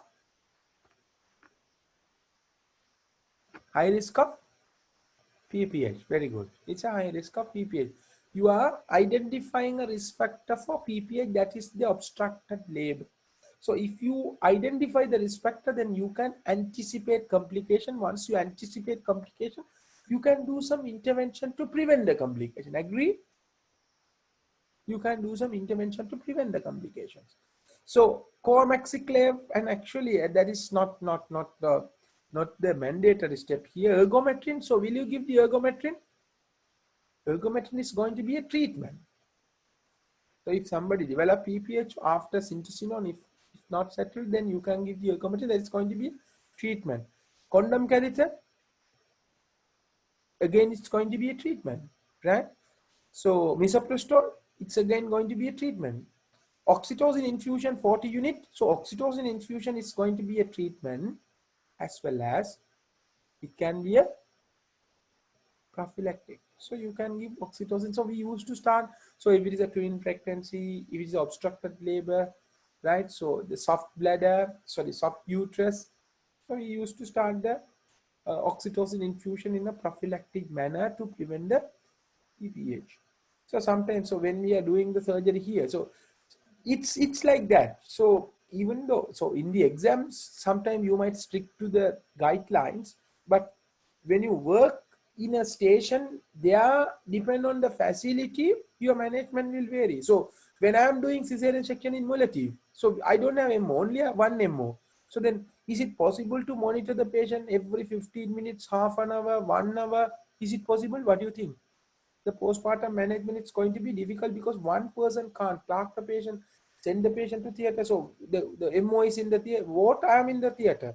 So there is no one to look after the patient. So in that case, we need to have some kind of extra care. So then what we do, even though there is no risk factors for PPH, we are just starting the syntocinon. Do you understand? That is not recommended. So when you come to the hospital, then you might ask, why, what the hell you have started the syntocinon for without PPH, without any risk factor? Yes, we are starting because we don't have the working force to monitor. So this is how you have to rationally think and manage. So not to pass the exam. Once you practice, you need to know what to do, depend on the situation. Do you understand? So that is the important thing, because you all are going to be the goat to this country. In 6 months' time, people are going to think you as a goat. Although Charita dog, goat, Kavinda goat, Sanjeevan goat. They will thank you. You have to be like that, isn't it? Right. So, women who had normal vaginal delivery developed. So the answer for question number 3 is B. Women who have normal vaginal delivery developing vaginal bleeding, IV oxytocin 5 international unit given, then ergometrin 50 microgram given, carbapenem also given, bleeding not stopped, then oxytocin 40 unit infusion started, 1 unit of blood given, but there is a mild bleeding and uterus is unable to contract. What is the next step of management? What is the next step of management? Almost they have done most of the medical management for the uterine atoning. Right? So they have done all the medical management. So see, they have given the syntocinon infusion, they have given the syntocinon bolus, they have given the ergometrin, they have given the prostaglandin, right? And they have given the blood also, but still the uterus is relaxed and she's having bleeding. So what is the next step? You need to go for a surgical management, either balloon tamponade or maybe a brace stitch. Before you go for a brace stitch, you need to go for a balloon tamponade. Put balloon catheter or Barkley catheter and compress the inner surface. If not settled only, then you may have to go for a surgery and Wheeling stitch, devascularization, and ultimately, finally, you may have to go for a hysterectomy. This is the order. So here the uterus is not contracting. So one of the reasons for the non-contracting uterus may be a retained product. If something is inside, uterus will not contract. Right? So before you operate the mother, before you do some intervention like surgery or balloon catheter, if you are going to do some intervention in the theater, you need to know the extract cause for the PPH. This could be a problem with the thrombin. So if it is a thrombin, if you do surgery, what will happen? She will have more problem. Once you cut DIC, then she will bleed a lot. So you need to exclude that. Right? It could be a retained product. For the retained product, are you going to put the brace stitch? No, just remove the product, then uterus will contract. If it is a retained product, will you put the balloon catheter along with the placenta? No, you need to remove the placenta. That is the management. So before you go for an intervention, what is the next step after treating them with the management? So then you need to exclude the retained product. So how can you exclude the retained product? One, you can examine the placenta and the membrane, whether everything has expelled out or not. If you have doubt, some part is missing. So then how can you confirm whether the product is inside or not? Examination and anesthesia, sir. No, ultrasound scan. Simply do ultrasound scan, will show whether product is inside the cavity or not. Right? You don't need to do the intervention. You don't need to give the anesthesia. It's a simple thing. So if the endometrium, if you can see some product in the endometrial cavity, then you can do the uterine exploration and anesthesia. Do you understand? So here they have done the medical management. Before they go for an intervention, surgical intervention, what is the next step? You need to exclude the retained product. You need to exclude the retained. You might ask why you are not excluding the retained product at first. Why you are giving all the uterotonic drugs first before we exclude the retained product? That might be the question you might have in your mind. We are always treating the PPH for uterine atony because almost more than 90% of PPH is due to atony. That is the commonest cause, and uterus is soft. So then you need to treat the atony first. If still atony is there, then before you go for intervention, you need to exclude the retained product. If there is a uterine product, then you need to manage. That what is the management? Uterine exploration. If no product, then it could be due to simple atony. Then you may have to go for a surgical management, right? So the answer is C. Question number 5. Sir, yes. Sir, I have a question. Yes. When do you give intra-umbilical syntocinon? That is basically if the placenta is not separated. Okay. Prolonged third stage of labor, the management, that is a different management.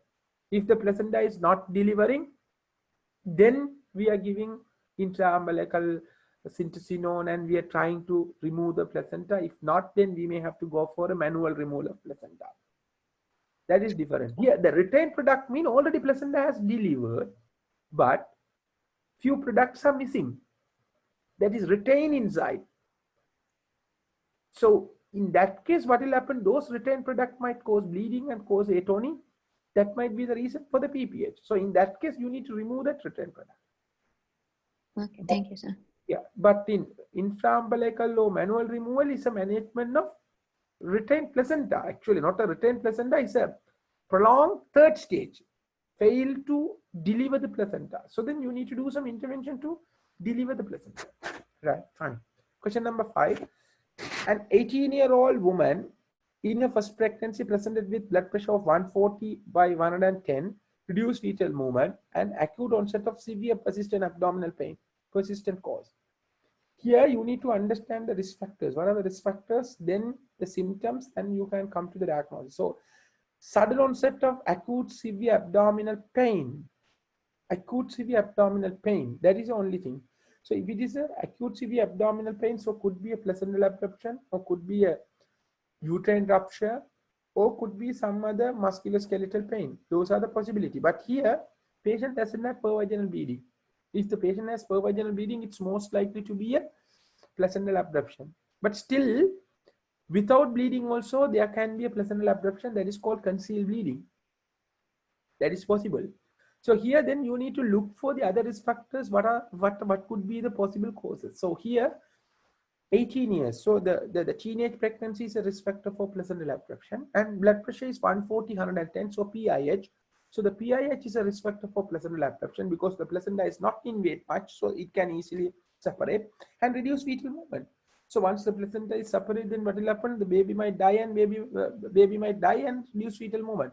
So most of the risk factors are suggestive of placental abruption. Also, patient has sudden onset of abdominal pain. What is the possible cause here? Okay. There is no doubt. So this is how we need to tackle the question. The symptom might have differential diagnosis. You are looking for the risk factors. Depend on the risk factors. Among the differential diagnosis, we are selecting the correct answer. So the answer is placental abruption A. Question number 6. A primary gravida from an urban slum, right, found to have hemoglobin of 7, 30 weeks of gestation. She has not had any antenatal care. She is otherwise normal, and she is able to cope with the household work. The blood picture show microcytic hypochromic red cells. What is the most appropriate treatment? Answer, please.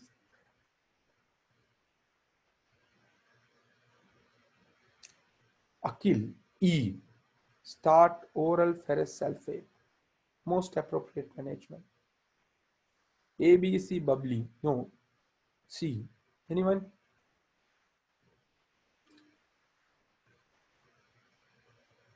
Right, okay. So when we read this question, she is a primary mother from a slum. Hemoglobin is 7. Almost it's a marginally severe anemia.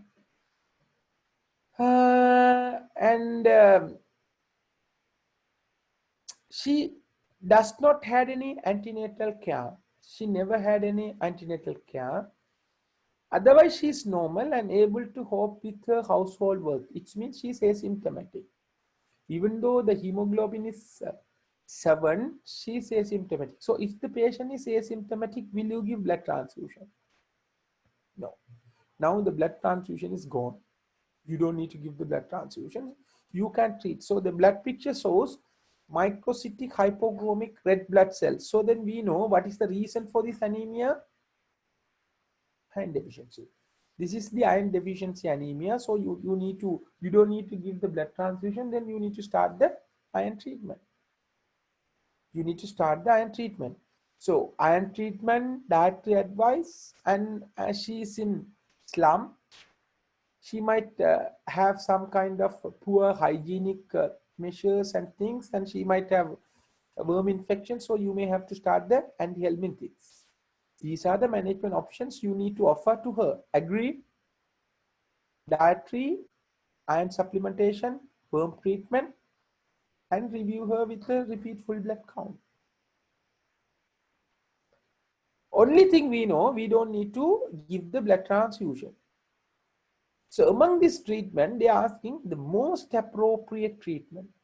Will you give worm treatment? Will you give iron treatment? Will you advise her for the dietary control? Here, the dietary control is not appropriate to this patient because she's from the slum. Her economic status is not that much good. So of course, even if you do, so of course we are going to do it. But what do you think? If you say, Amma, you just take meat and fish and green vegetable, can she do that? Definitely not. She can't do that. You can advise, but of course we are going to advise depend on her economic status, and you can avoid some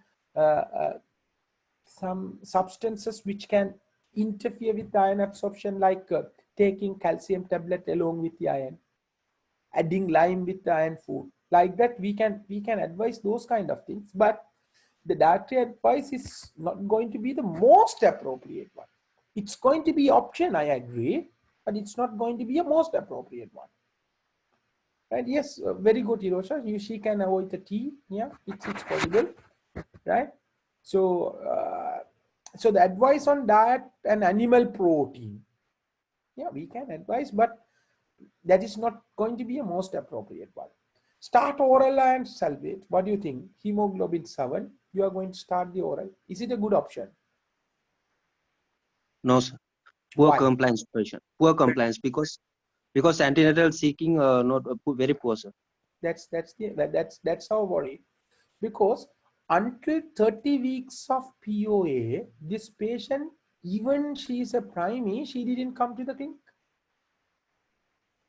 This is 30 weeks until 30 weeks. So for example, so if Sugandhika became pregnant, first baby, then once the urine HCG is positive, she wanted to do the ultrasound scan. She wanted to see how is my baby,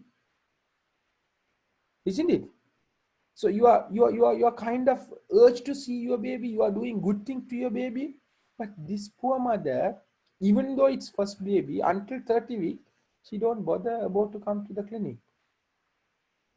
Right? This is a compliance. So if you advise her and if you prescribe her with the oral irons, then what will happen? She will go and she will not come. Then she will land to the ward by 38 weeks with abdominal pain. Hemoglobin will be 4. That is how this patient will come. So when you are seeing the poor patients, it's like that. They are landing to the hospital with all kind of complications. Do you understand? They will not come to the hospital. So like in Colombo. In Colombo, if somebody has previously they changed 3-pack, so this time they change 5-pack, then they will come to the VO. That is a passion. No doctor, this time 5-pack. What to do? But here, like in periphery hospital, like here when I'm working, so the patient might have heavy bleeding for 2 years and they are changing maybe 10 cloths per day, 15 cloths per day, but still they are going to the paddy field to work. Then they will get admitted after fainting attack in the paddy field only. Hemoglobin is 2. This is how we are receiving the patient in periphery. Do you understand? That is their compliance. So in that kind of patient, if you give oral, they will not follow your instruction. So if it is a good compliant patient, you can give oral and that will be the best option. But as this patient has poor compliance, the best option is going to be, right? Best option is going to be the IV iron. You can give the IV iron and replace the iron. You can recover the hemoglobin. Then you can give the oral iron. Even if the poor compliance, hemoglobin will get improved because already you have loaded the iron. Right? So for this patient, IV iron is the answer. And of course, as somebody asked,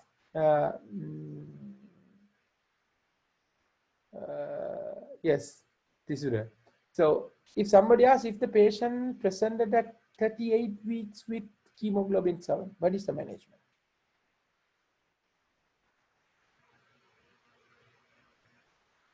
Blood transfusion. Yeah, then it's going to be the blood transfusion because you don't have time to restore the hemoglobin by your body.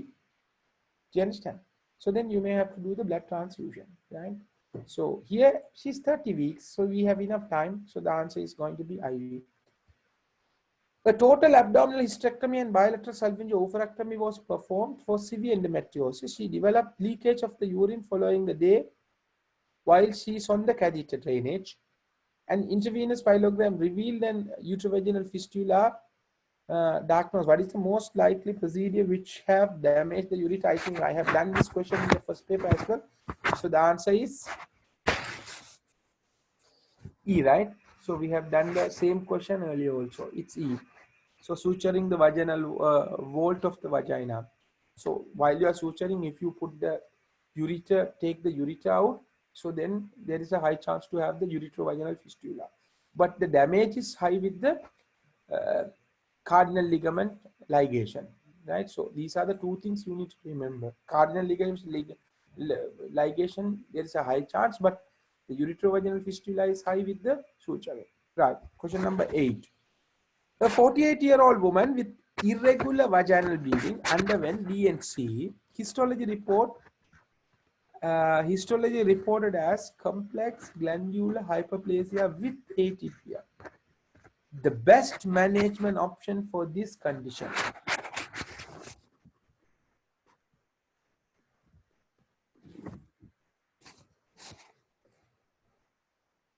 Yes. What is the best management?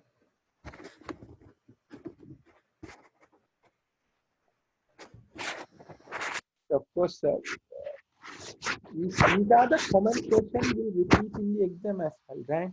So this is regarding the question regarding the hyperplasia. So the hyperplasia can be hyperplasia without atypia, hyperplasia with atypia. So if it is a hyperplasia without atypia, the risk of malignancy is less than 5% in 20 years. Right? If the hyperplasia with atypia, the risk of malignancy is around 20 to 50% in 20 years. It's very high. And also, if it is a atypia, there might be associated malignancy also. Around 43% of the mothers will have associated malignancy. That's why, if it is a hyperplasia without atypia, you can manage them with the medically. No need to do surgery. What is the medical management for the hyperplasia without atypia? Kavinder? LNGIUS, first one. Whatever is progestin. So you need to give the progestin. So the best way to deliver the progestin is LNGIUS. So if it is a hyperplasia without atypia, we can treat them with medically with progestin.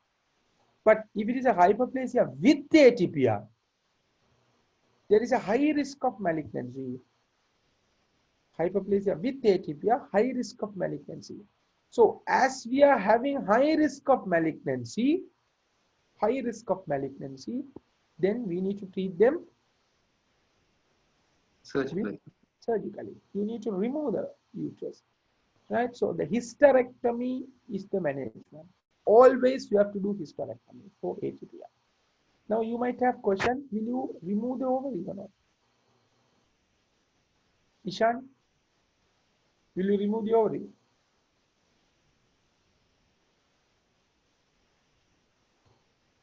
Ishan is not happy to remove the ovary.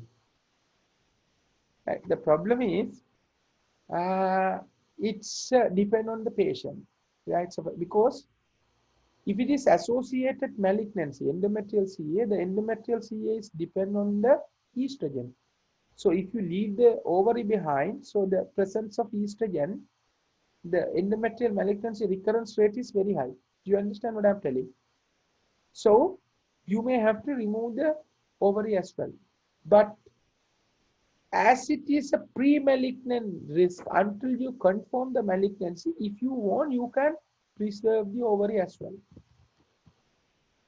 Right? So the decision is depend on the age of the patient and the decision of the patient.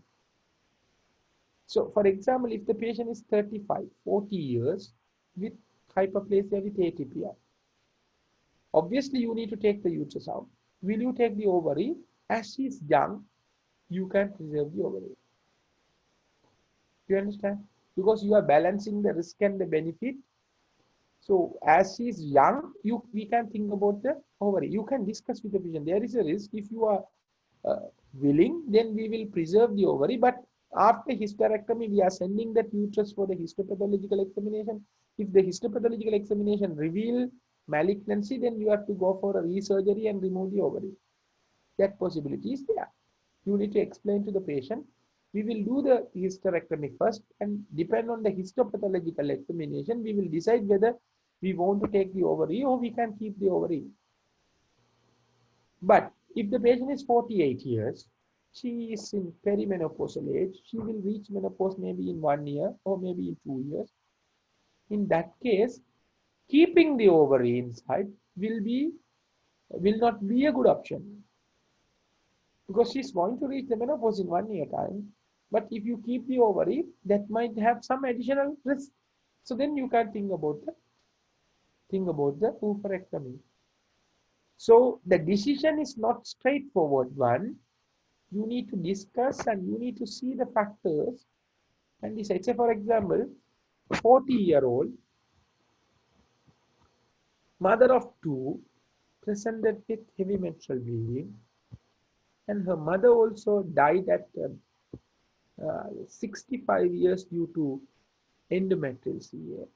Okay? So ultrasound scan reveal endometrial thickness 1 centimeter and pipal biopsy reveal endometrial hyperplasia with atypia. What is the best management? LNGIUS, TAH BSO, TAH alone, review in 6 months, oral progesterone.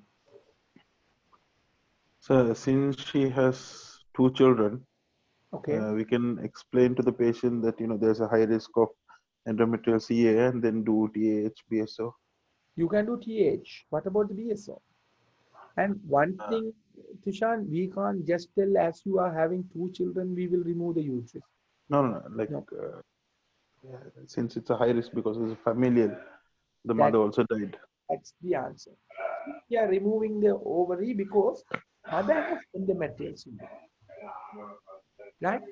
Mother has endometrial CA. As her mother has endometrial CA, there is a high risk of endometrial CA this time. She's having some additional risk factor for endometrial CA. In that case, we have to explain there is a high chance to have endometrial CA. Even though you are 40 years, better to remove the ovary. So see, this is how we are rationally thinking, depend on the cause. So always you have to read the question, find out the problems, right? Then only you need to decide what are we going to do. Do you understand? Right? So here they didn't mention much anything. So they mentioned only atypia. Answers a cyclical progestin? No. If it is an atypia, no medical treatment. Reassure and repeat biopsy? No. Total abdominal hysterectomy? Yes. Tranexamic acid? No. Transcervical resection of endometrium? You can't do. You have to remove the uterus. Right? So the answer is C. Question number 9. A 38-year-old multiparous woman presented with menorrhagia and dysmenorrhea, which outlast the period. Abdominal and vaginal examination revealed uniformly enlarged uterus corresponding to the size of 14 weeks of pregnancy. Ultrasound scans reveal uniformly enlarged uterus with marked myometrial thickness. No other pelvic pathology was detected. Her recent cervical smear was normal. What is the most appropriate management? Hysteroscopic resection, mammectomy, subtotal hysterectomy, TAH plus BSO. What is the appropriate management?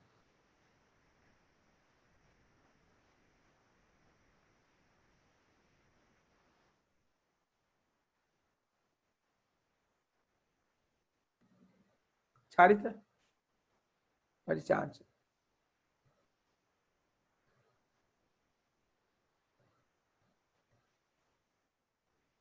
Okay, what is the diagnosis? Adenomyosis. Adenomyosis. Simple, no? Because menorrhagia and dysmenorrhea. So it can't be a fibroid. It can't be a fibroid. So menorrhagia, especially the secondary dysmenorrhea, right? So that's why it's outlast the period, right? and abdominal examination, uniformly enlarged uterus. So if it is a fibroid, then it's a asymmetrical enlargement, because sometimes you can have a fibroid in the left side, fibroid might be in the right side, fibroid might be in the fundus, fibroid might be in the lower segment. Then it's asymmetrical enlargement. Here in adenomyosis, usually you are having enlargement, uniform enlargement, uniformly enlarged uterus. And you can see the fibroids uterine size also, it's 14-week size. It's fairly big uterus. Ultrasound scan reveal again uniformly enlarged with thickened myometrium. Myometrium has been thickened. What is the reason for the myometrial thickness? Because your endometrium is present into the myometrium, which cause inflammation, enlargement of the myometrial tissue, fibrosis of the myometrial tissue, which cause thickened myometrium. Do you understand? Which cause thickened myometrium. Right? So that's the reason the patient is having uniformly enlarged uterus. So it's a adenomyosis. So if it is adenomyosis, what is the management? Hysteroscopic resection of endometrium. Is it useful to do the endometrial resection for the adenomyosis? No, the pathology is somewhere in the myometrium. So then what is the point of doing the endometrial intervention? That is wrong. Myomectomy, why we are doing the myomectomy? That is for the fibroid. Is it a fibroid? No. Subtotal abdominal hysterectomy. What is the advantage of doing subtotal, leaving the cervix behind? If you are removing the uterus, what is the purpose of removing the cervix? There was a recommendation earlier, 10 years back. What they said is the cervix play a role in sexual satisfaction. Okay? So cervix play a role in sexual satisfaction. So then what they have done is, if we are doing the hysterectomy for the uterine pathology, so the problem with the uterus like fibroid or adenomyosis, here the problem with the uterus. So for the uterine pathology, if you remove the cervix for the 38-year-old lady, it might affect their sexual life. So then what you can do, you can leave the cervix behind and remove the uterus. So then patient might not have any problem with the sexual activity, and your uterine pathology also will be removed. Right? So that's why earlier what they have done is they usually do the subtotal hysterectomy for a uterine pathology for a young patient.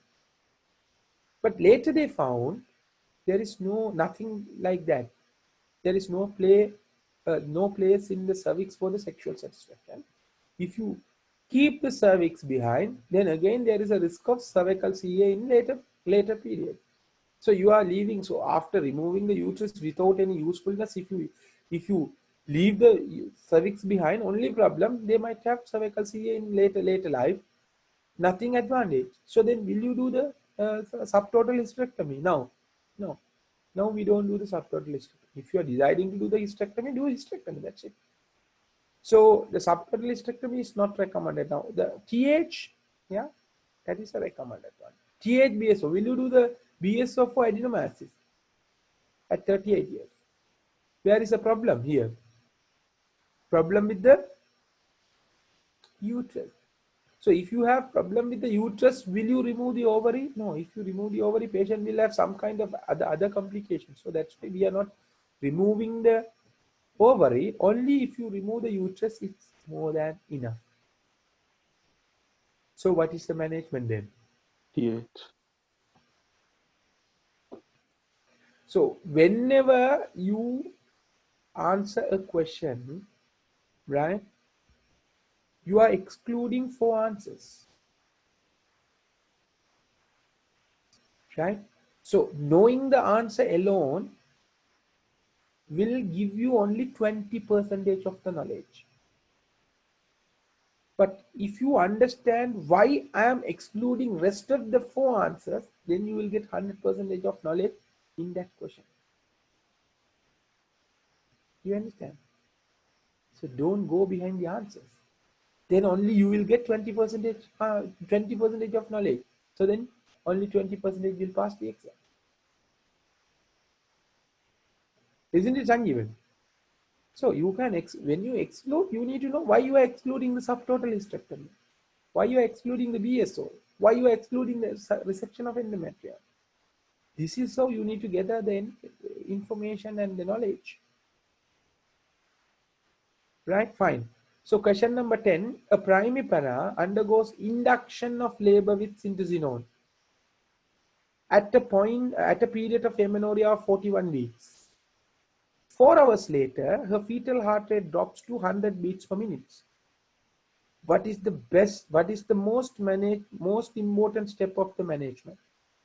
Primary mother, 41 weeks, right? Induction of labor done with syntocinon.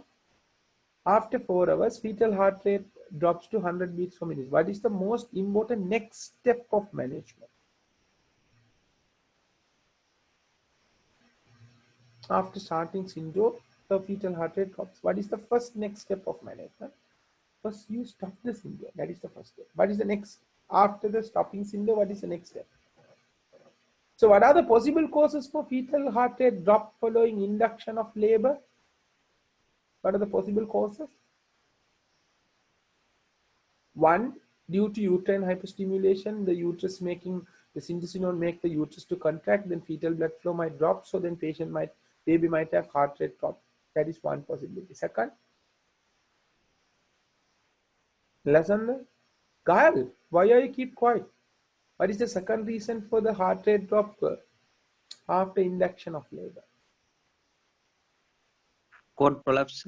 Cord collapse, fantastic. Right, cord collapse. Always you have to exclude the cord collapse. Or maybe somebody say it's placental obstruction and things like that. Yeah, it could be possible, right? So always, if there is a heart rate drop, so immediately you have to stop the syntocinon. What is the next step? Speculum examination.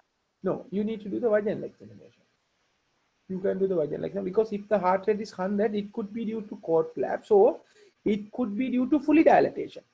If the cervix is fully dilated, when the head is in the vagina, what will happen when the uterus is contracting? Your head will get compressed. When the head is compressing, what will happen? Your intracranial pressure will goes up. Once the intracranial pressure will goes, what will happen to the heart rate? Will come down. What is this reflex? Cushing reflex. Cushing reflex. Due to increased intracranial pressure, the vagal nerve activity will increase and heart rate will drop. That is Cushing reflex. So if a patient has bradycardia following induction after 4 hours, first you stop the syntocinon, do vaginal examination to exclude the cord collapse as well as the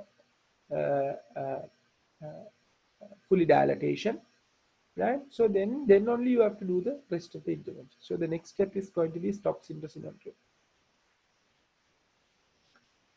Right. Question number 11. A 40-year-old mother of 2 present with intermenstrual bleeding for 3 months. It is any time of the cycle, not associated with pain. Speculum examination is normal. What is the most likely cause? What is the most likely cause? Yeah, if it is an intermenstrual bleeding, something is problem in the endometrium, might be endometrial malignancy or might be a endometrial polyp, right? But she's 40 years, it's most likely to be a endometrial polyp, because if it is postmenopausal bleeding, then the most likely cause for the postmenopausal endometrial CA. Here, she's 40-year-old, mother of 2, she's having intermenstrual bleeding for 3 months duration and no pain. Examination, speculum examination normal. So the commonest cause for the intermenstrual bleeding is endometrial polyp. So the answer is endometrial polyp. Atrophic vaginitis, so it can't be atrophic vaginitis at 40 years. It's less likely. Cervical carcinoma, yeah, it's possible, but they mentioned speculum examination is normal. One of the reasons for the intermenstrual bleeding and postcoital bleeding is cervical CA. But in cervical CA, if you put the speculum examination, you can see the abnormal cervix. Here they mentioned cervix is normal. So then it can't be a cervical CA. Endometrial polyp, endocervical polyp, if it is endocervical polyp, yes, it also can cause intermenstrual bleeding. It also can cause postcoital bleeding. But once you put the speculum, you can see the cervical polyp. So then cervical examination is normal. So then it can't be cervical polyp. Endometrial polyp, you can't see the endometrium by putting the speculum. So it's inside. So that could possible. The ovarian teratoma will not present with intermenstrual bleeding. So that is possible. Right. So usually students are responding bit later. So after finishing my theory sessions, around 100 students request me to start the theory session again. That's why I did the survey. So how many students really requesting for the repeat theory session? So honestly, I got 150 students requesting for up to now. Day before yesterday midnight 12 o'clock I put. Yesterday midnight I have checked, around 150 students requesting for the theory session. So really I don't know what is the reason for that. Why this late response? Is it a myasthenia gravis or some kind of late reflex hypothyroidism? I don't know why. But so please, you have to respond it early. Okay, doesn't matter. I can do because there are so many advantages studying the online session this time, because you, at least if it is a junior, third year, fourth year, and at least if they have knowledge 20%, 30%, just compare to you. When they are coming to the final exam, they might have free access 2-3 times. When they are coming for the ERPM exam, they might have good knowledge. That's a real thing. At least if they expose first time, they will have a good knowledge. Because so you have most of the students are aware to study the medicine pediatric surgery during the vacation period, not the Gynenops. Most of the people, not anyone studied the Gynenops in the vacation period. And you are thinking after landing to Sri Lanka, after finishing the graduation, you can pass the exam. Ultimately 30%. Yesterday I asked one of the students who were requesting for the repeat session, why you are not coming for the vacation class? She's telling, sir, because this is a difficult subject. So if it is a difficult subject, that is the subject you need to give a priority. I don't know whether you are having anencephaly or really having some brain matter inside the skull. So if it is a difficult subject, then you have to give priority to that subject, man. Am I right, Sanjeevan? I don't understand the students. It's very difficult. It's complicated, right? So they're requesting. Now maybe another reason, that is also a responsibility of you. You seniors are not explaining them. They are not aware. Most of the people are not aware. I don't know whether they are telling truth or not. After knowing whether they didn't come on, but so that is your responsibility to help the students. And of course, if they attend really, so for example, if it is a third year one, right? So she or he will graduate in 2 years, maybe 3 years time. That time the class fee might be 2,000 or 2,200. 2 years back the class fee was 1,000, now 1,400.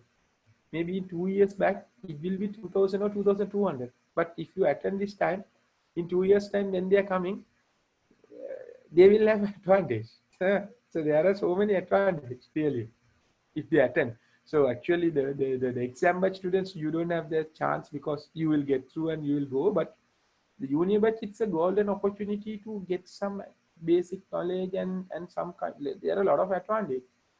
I am thinking if I get more students, I will think about the repeat session. If not, I'll do it later. We'll see. Right, fine.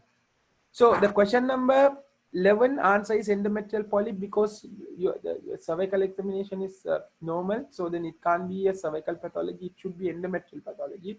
So the endometrial pathology is cervical polyp. Question number 12. A 15-year-old girl presented with low abdominal discomfort attend Menake 6 months back. Normal cycle, full blood count UFR normal, ultrasound scan shows 20 centimeter cyst in the right ovary.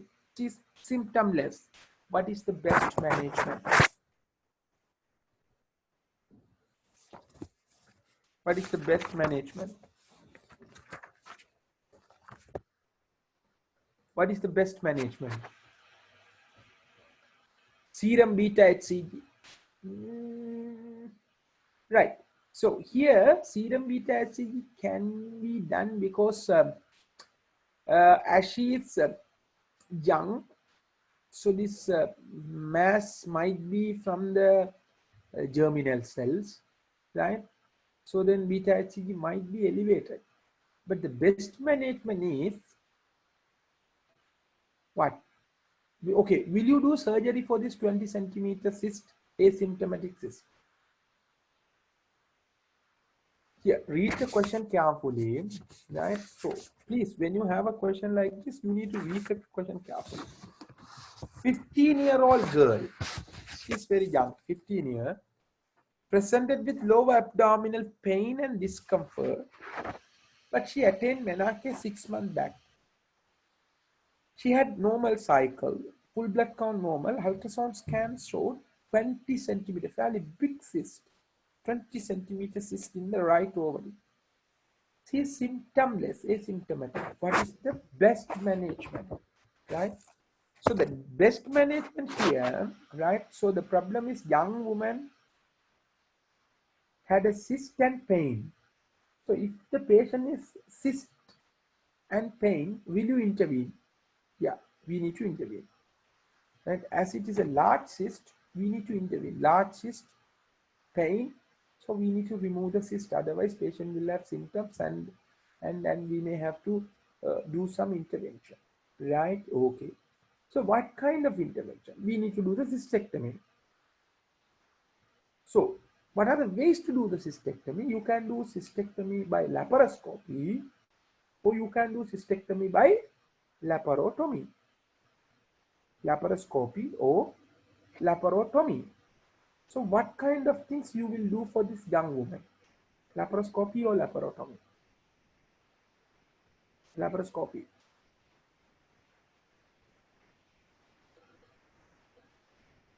I will prefer laparotomy to this patient. Why? Because she attained menarche 6 months back. Within a 6-month period, she had a large cyst. So it means within a short period, she developed a big cyst, rapidly growing cyst. So rapidly growing mass or rapidly growing cyst, what you are suspecting? Malignancy. Malignancy. So we need to exclude malignancy. So it's high likely to be a malignancy. So if we are suspecting malignancy, can you do the laparoscopy? No. Why? Because in laparoscopy, what we do is we prick the cyst and suck out the secretion, and we are taking the cyst wall out. So once you damage the capsule of the cyst, what will happen? If it is a malignancy, those malignant tissues will spill into the peritoneal cavity. You are spreading the malignancy into the peritoneal cavity. Do you understand? That's why if you are suspecting malignancy, then you may have to go for a laparotomy to prevent the spillage.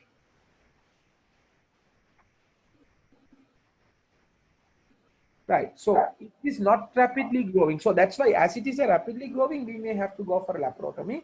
So somebody asked, if it is not rapidly growing but very large like this, do we go for a laparoscopy? Right. So then what we have to do is, you have to assess the size of the cyst. If it is a simple cyst, it's beyond the umbilicus. Can you do the laparoscopy?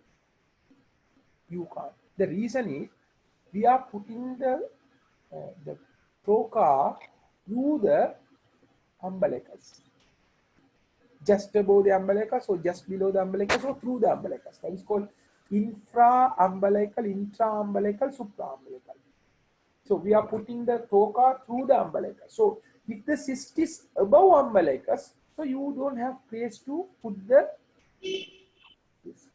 you don't have space to put the trocar. So in that case, you may have to go for a laparotomy. If the cyst is below the umbilical level, then you can put the trocar and you can do the cystectomy. So that is depend on the size only, we can decide whether we can go for a laparoscopy or laparotomy. But here, more than that, it's a rapidly growing. Within 6 months, the cyst size is very large. So then we are suspecting malignancy. So better to go for a laparotomy rather than the laparoscopy. Okay, so the answer is B. In this case, she is symptomless. The symptomless in the sense, actually, other than the pain, she doesn't have symptoms. She's having on and off abdominal pain. And anyhow, it's a large cyst. And third one, it's rapidly growing. So as it is a rapidly growing, is it okay to do the conservative management?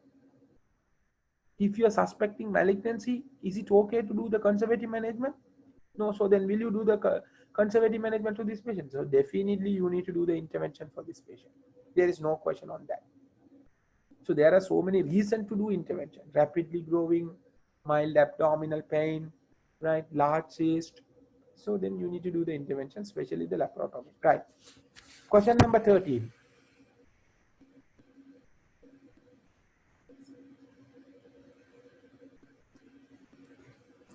If we say in centimeter, what is the size of the umbilicus? So we can't say in centimeter to mention whether it's above the umbilicus or below the umbilicus, because that is depend on the height of the patient.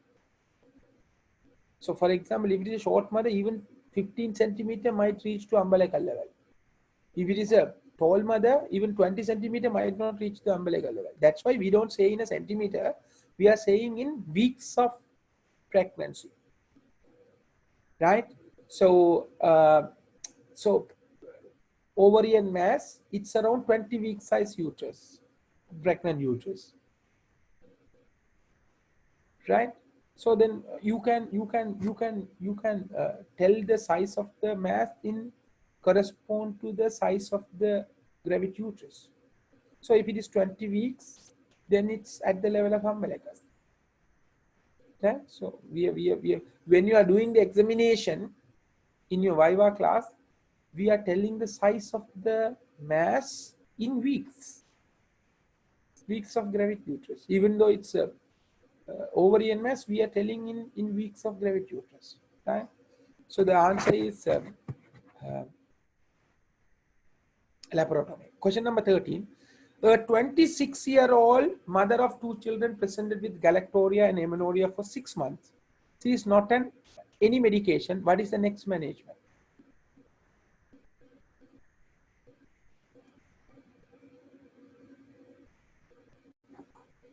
What is the next management? So here it's a 26-year-old mother of 2 galactorrhea and amenorrhea. So somebody has amenorrhea and galactorrhea. There are 2 possibilities. One, if somebody has galactorrhea and amenorrhea, right? So hyperprolactinemia can be a cause for anovulation and can lead to amenorrhea. Agree? Hyperprolactinemia can cause amenorrhea and can lead anovulation and amenorrhea. So it could be due to hyperprolactinemia. And also another differential diagnosis for amenorrhea and galactorrhea is pregnancy. If somebody pregnant, they will have amenorrhea. At the same time, they might have milk secretion as well. So before you do the prolactin level, what is the thing you need to exclude first if you are suspecting amenorrhea and galactorrhea? First, you need to exclude the pregnancy. Then you need to exclude the hyperprolactinemia. So what is the next step of management? It's going to be exclusion of pregnancy by urine excision. So the answer is D. Right. Question number 14. A 30-year-old mother of 3 present to the clinic with a POA of 10 weeks with mild abdominal pain and pervaginal bleeding. Uterus enlarged to 10 to 16 weeks. Ultrasound scan confirm complete chydatiform mole. What is the appropriate management option? So it's a straightforward question, an easy question, right? So if it is a, already we have discussed that also. If it is a partial mole or complete mole, then there is no question. Only management is suction evacuation. You can't do the medical evacuation. You can't do the routine surgical evacuation like ERPC. because that might be the risk for the embolization and metastasis, isn't it? So the suction evacuation is the management option. So B. Question number 15. 60-year-old female presented with bleeding per vagina, speculum examination, 3 centimeter nodular mass in the postal lip of the cervix. What is the investigation of diagnosis? So if it is a postmenopausal bleeding, could be a endometrial CA or could be a cervical CA, right? Or maybe atrophic vaginitis, or might be a infection, or might be a trauma. Those are the possible causes for postmenopausal bleeding. Here, they have done the examination with the speculum. They found there is a small lesion in the cervix. So, high likely to be a cervical CA. So, you need to exclude the cervical CA. If you want to exclude the cervical CA, you need to take the biopsy. So, we are to take the biopsy? Biopsy from the lesion. So, you need to take a biopsy from that lesion.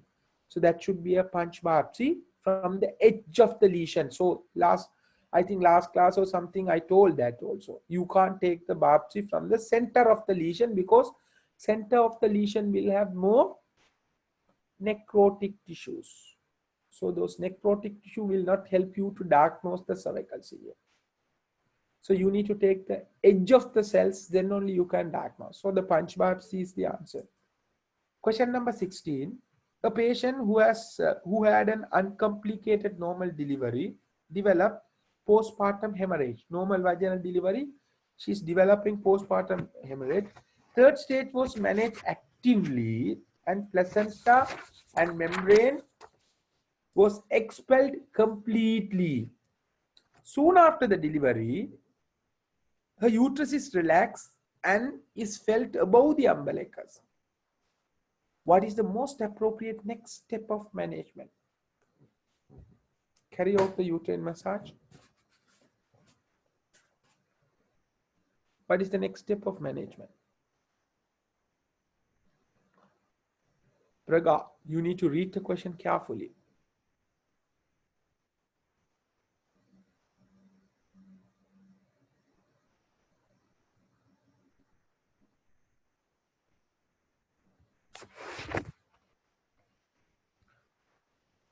So this uncomplicated patient developed postpartum hemorrhage and the placenta has expelled out, but still the uterus is relaxed. So it could be it should be due to uterine atony. So your aim of management is make the uterus to contract. I am agree. But before you do the definitive management to arrest the bleeding, what is the first step? What is the first step, Tushan? To make the patient hemodynamically stable. Very good. Resuscitation. Hemodynamically stable. That is called resuscitation. You need to resuscitate the patient. So if you do the intervention, so once the patient died, nothing. Right? Nothing. So then what you have to do is first you have to resuscitate. What are the things in the resuscitation? Airway, breathing, circulation. If the patient is conscious, you don't need to do the airway breathing. But for the circulation part, you need to put 2 wide bore cannula, start IV fluid, give blood transfusion. Meantime, you can arrest the bleeding. You can do massage. You can start uterotonic agent. You can do the condom catheter and things. But haven't say hemodynamic state of the patient. What do you think? If the whether they mention the hemodynamic status or not? Patient is having PTH. Uterus is relaxed. Will you put the cannula and keep the IV line open and start IV fluid first, or will you do the definitive management?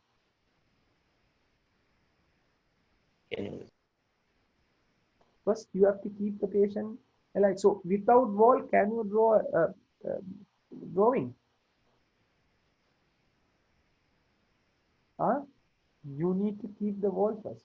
Then only you can draw whatever you want, isn't it? So, once the patient continue to bleed, if the peripheral vessel collapse, can you put the cannula? Can you find the line? So before patient unstable before the peripheral vessels shut down, you need to put 2 white boxes there. Give IV fluid. Then you can arrest the bleeding. Do you understand? So the answer, next step of the management is IV cannula. There is no question on that. Right? Next step of management is IV cannula. But is the definitive management? That is making the uterus to contract. That is the definitive. And arrest the bleeding. Yeah, arrest the bleeding. That is the definitive management. Here, first you need to stabilize the patient, then arrest the bleeding. Right? While the patient is bleeding, you can't do the intervention to arrest the bleeding. First you stabilize the patient, make her alive, then you can do the intervention. Okay. Question number 7. So answer is D. Question number 17. Cord collapse occur while performing the artificial rupture of membrane in a patient in advanced labor whose cervical dilatation is 8 centimeters. The head is at the level of ischial spine. Direct occipital posterior position. The cord was replaced into the vagina immediately. What is the most appropriate next step of management in treatment? Place the patient in knee chest position. So here there is a confusion on this question, right? So because I think we have done this question earlier also in one session. So we had a discussion, right? So as it is an advanced labor, right? So first thing, so if the patient is in advanced labor, the uterus is contracting and it's compressing the cord. So then what you have to do is you have to omit the cord compression. So how can we avoid the cord compression? You have to give the tocolytic. That is one. Second thing, you have to put the patient, you have to push the fetal head up and fill the bladder to release the cord compression. Right? Those are the 2 things you have to do. No, otherwise you can put the patient in the kneel chest position. Those are the 3 things. Among these 3 things, which one will we will do first? Kneel chest position, or pushing the bladder, pushing the head and filling the bladder, or tocolytic. These 3 will help you to prevent the cord compression. Among these, which one is more suitable? Next step. Kneel chest now. Kneel chest, yeah, maybe if kneel chest, there are, what is the difference between kneel chest and filling the bladder? So we can put the kneel chest if the theater is nearby.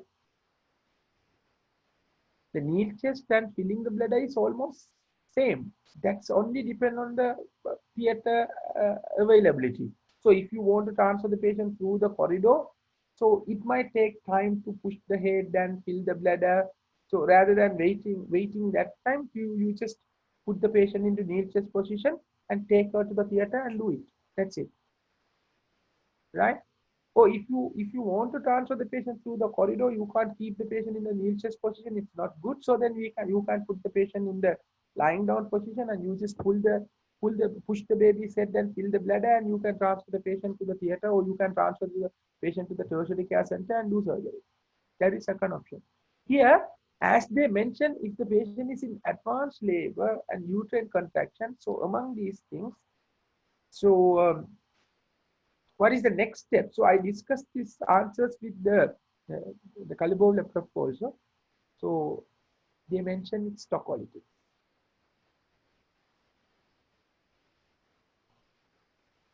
Right?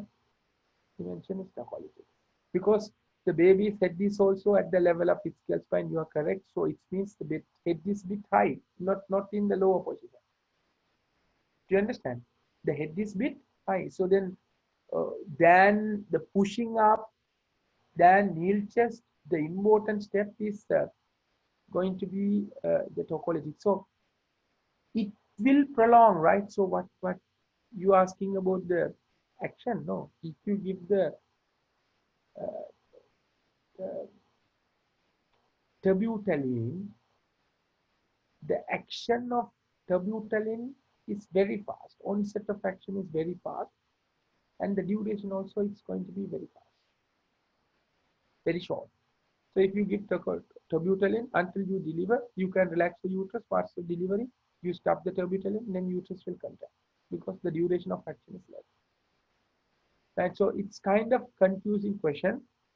So you might confuse with push the head up and fill the bladder or tocolytics. These are the two confusing answers, but tocolytics has been given in the exam. So it's fine. The answer is that. Earlier also I have given the answer as tocolytics, but it kind of confusing questions. So 1 or 2 question might have confusion in the exam, definitely out of 25, right? Okay. Question number 18, a 25-year-old primary mother who has tight mitral stenosis but no pulmonary hypertension is admitted at the period of amenorrhea of 38 weeks. She has dyspnea only on severe exertion.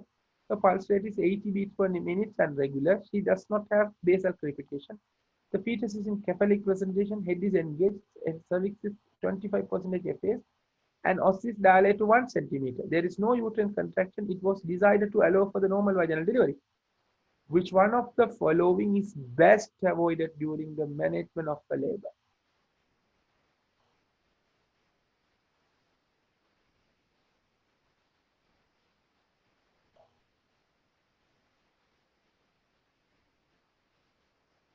Right. So what is the diagnosis of mitral stenosis complicating pregnancy? So even though it's mitral stenosis complicating pregnancy, you need to look for any other complication which is associated with mitral stenosis. The complication which we are expecting is one, she might have pulmonary hypertension and atrial fibrillation and heart failure. Here they have mentioned only she is having exertional dyspnea. So it's less likely to have the pulmonary hypertension, and the pulse rate is 80 and regular. So then there is no atrial fibrillation and there is no basal crepitation. It's excluding your heart failure. So it's an uncomplicated mitral stenosis patient. So you can go for vaginal delivery. Right. So if it is uncomplicated vaginal delivery, so uncomplicated mitral stenosis, better to go for a vaginal delivery. So what are the things you need to avoid in this patient? Active management of third stage. If it is a heart disease patient, will you avoid the active management of third stage? If it is a heart disease, will you avoid the active management of third stage? No, you don't need to avoid the active management. You can do, but you need to avoid the ergometrin because that is not good. It can cause heart failure. Augmentation of labor with oxytocin infusion, you don't need to. You can augment, but only thing you need to have a judicial fluid management because the fluid retention is one of the side effects of syntocinon. So you can augment, that is not a contraindicated. You can augment for heart disease as well. It will not cause heart failure until it causes fluid retention. Use of epidural analgesia for pain relief, yes, that is the best management for the pain relief for heart disease. Use of intramuscular pethidine for pain relief, yes, we can use pethidine for pain relief. Vacuum extraction if the active second stage is longer than half an hour. What do you think? Will you do vacuum extraction for the heart disease? Yes. We have to do the instrumental delivery. We should not let the mother to strain. But here, the statement they have mentioned, vacuum extraction if the active state is longer than half an hour. So it means, will you allow the mother to strain for half an hour? No, you should not. So shorten the second stage, not allow the mother to strain. So then why are you waiting for another 30 minutes to let her to strain and deliver?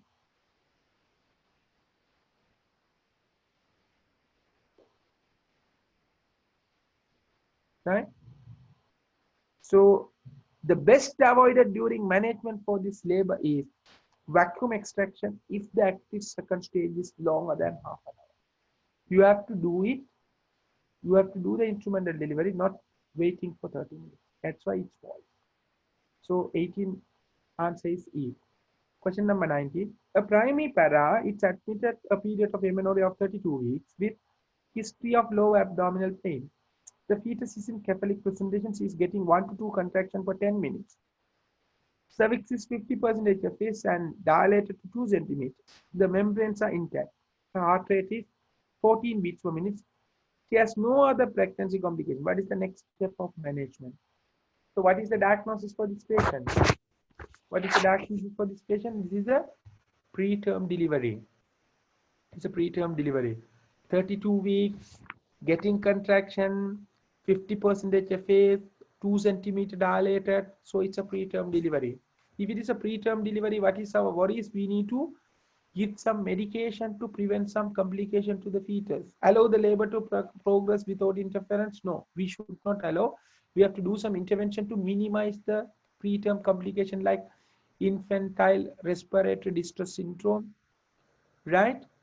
So how can you overcome that? You need to give the dexamethasone. But the only problem, when you give the dexamethasone, you need to postpone the labor for 48 hours for the maximal effect of the dexamethasone. Minimum 24 hours, maximum 48 hours. So if you can postpone the delivery for 48 hours, you can prevent the IRDS, right? Respiratory distress syndrome. You can prevent the respiratory distress syndrome. So how can you postpone the delivery? By giving the tocolytic. As she is getting contraction, you need to give the dexamethasone. Meantime, we need to give the tocolytic. So commence intravenous corticosteroids and oral nifedipine. Oral nifedipine is the tocolytic, so that will be the best answer. Commence intravenous corticosteroids and transfer to the tertiary care center. Of course, we need to transfer the tertiary care center, but more than that, you need to start the tocolytics. But if you give the dexamethasone and transfer, then while you are transferring in half day, patient might deliver. So that indication for the tocolytics are two. One, for the action of corticosteroid, and second one, in utero transfer. While you are keeping the baby inside the tummy, you need to transfer to the tertiary care center. That is called in utero transfer. Right? Those are the two indications for the tocolytics. So here, commence intravenous corticosteroids and oral nifedipine, that is the best answer. The commence intravenous and transfer, that is not the best one. Commence intravenous magnesium sulfate. So magnesium sulfate, we are starting for the neuroprotection. Usually after 32 weeks, it's not recommended. We can consider, right? So it's usually not giving after 32 weeks. Some unit they are giving until 34 weeks. For the neuroprotection, we don't give max sulfate, right? So for 32 weeks. Commence intravenous broad spectrum antibiotics. Actually, in interpartum period, you need to give the antibiotic prophylaxis, not now, right? So the answer is B. Question number 20. A 30-year-old woman with one living child complains of abdominal discomfort. Ultrasound scan reveal smooth wall tumor 6 into 6 centimeter with a solid component arising from the right ovary. The left ovary is normal. There is no free fluid. Other organs are normal. What is the most appropriate treatment?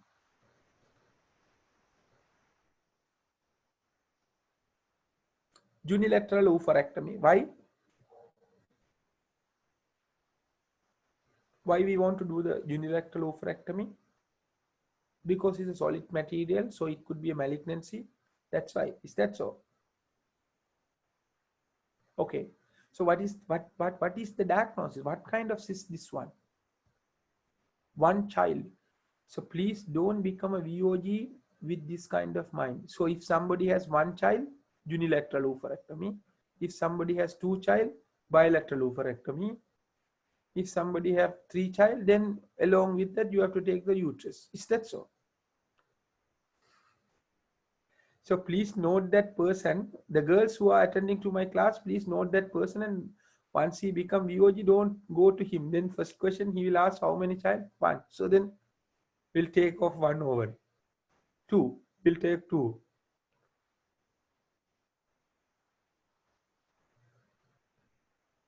Yes.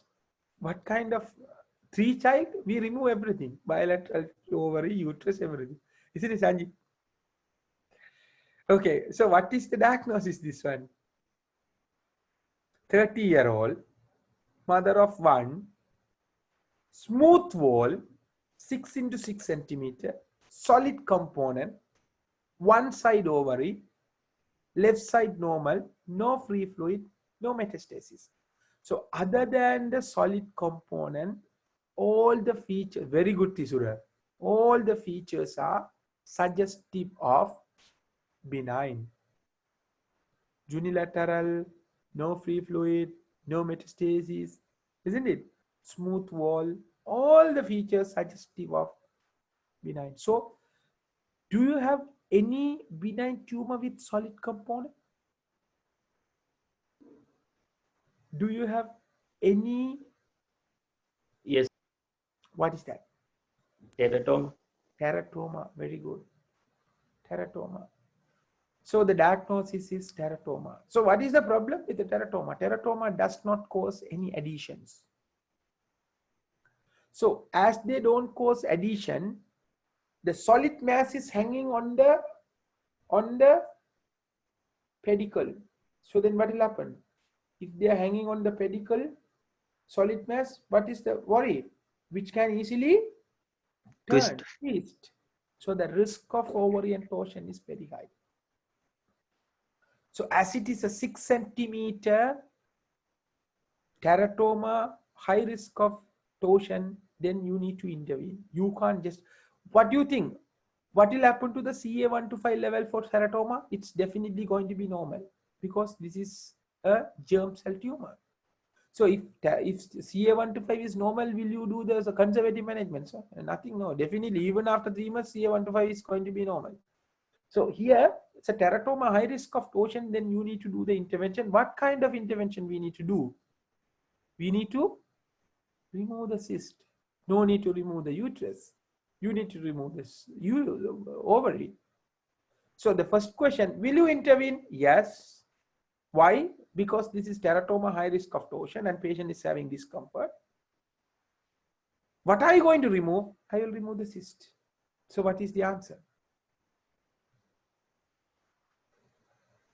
E. B. Ovarian cystectomy. So you need to know why we are selecting the answer. Total abdominal hysterectomy and bilateral salpingo-oophorectomy for benign teratoma. Is it okay? No. Unilateral oophorectomy and full thickness of the biopsy of other ovary for the benign? No. Unilateral oophorectomy? No. So first you need to have, that's why I'm always telling the importance of background knowledge. When you read the question, you need to know, yeah, they are telling about the teratoma. Right? They are telling about the teratoma. So when you are reading 30 years, young woman, right? Unilateral, solid mass, smooth surface. One side, so unilateral, smooth surface, no free fluid, no metastasis. So you need to know in a young woman, solid benign mass. So what is the diagnosis? Is a teratoma. Question number 19, answer B. So question number 20, answer B. So how is the paper, Sanjeev? So you might understand when I am explaining, after that paper is easy. But the question is not that. Whether you can do the paper alone without my help. Right? So that's why I'm planning to do some exam. So next time what I can do is, I can send the paper on time. So I will inform the time. Tomorrow, 4 o'clock, I will send the paper. Right? So 4 to 6:30, you have to do the exams. Students who are sending the answer sheet, we will send a class link. Others no need, no. This is not the, how do you call that? I forgot. Prasangam, no? This is not Prasangam. I'm just giving the lectures and you are listening and say, yeah. Sermon, sir. What's that? Sermon. Yes, sermon, yeah. Is it a correct word to tell? Yeah. It's a sermon. Yeah. Prasangam. Yeah. Prasangam, right? I was thinking it's Prasangam, right? It's not Prasangam. Right? So please try to do it because you are the people going to do the exam. I'm not going to do the exam. I can help you. So please try to do it. Right? So this time, so like KDU, you have to pass. So then I need to tell proudly, yes, I teach these ERPM students. They have done well. Now I'm very happy with this KDU performance. Really. Because what I did, it's worked. When I am seeing the students' response, when they are texting me, sir, very when they are very happy, then I'm happy. So if you people are just coming as a visiting lecturer and just having, see, hello sir, hi Rajiv sir, are you okay? Are you doing good? So is he teaching properly and giving some comment about me and leaving bye? So then it's not going to work. So then 5 milligram folic acid thamai. Isn't it coming there? Am I right? So please try to study. Right? Do yourself. Right? Do yourself. Then only it will be fine. So if somebody can help me on this, yeah, somebody is asking, we online tick the paper and submit. So if somebody have that technology things, can do that technology things, just contact me. So then I can give the paper, then you can mark it and submit. So then it's easy for us as well. Isn't it?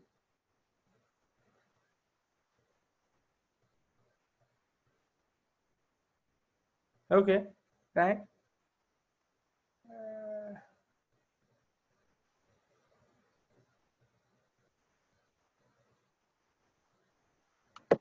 Right, so we'll stop, right? So if you don't have doubt, so I need to go to vote. Okay.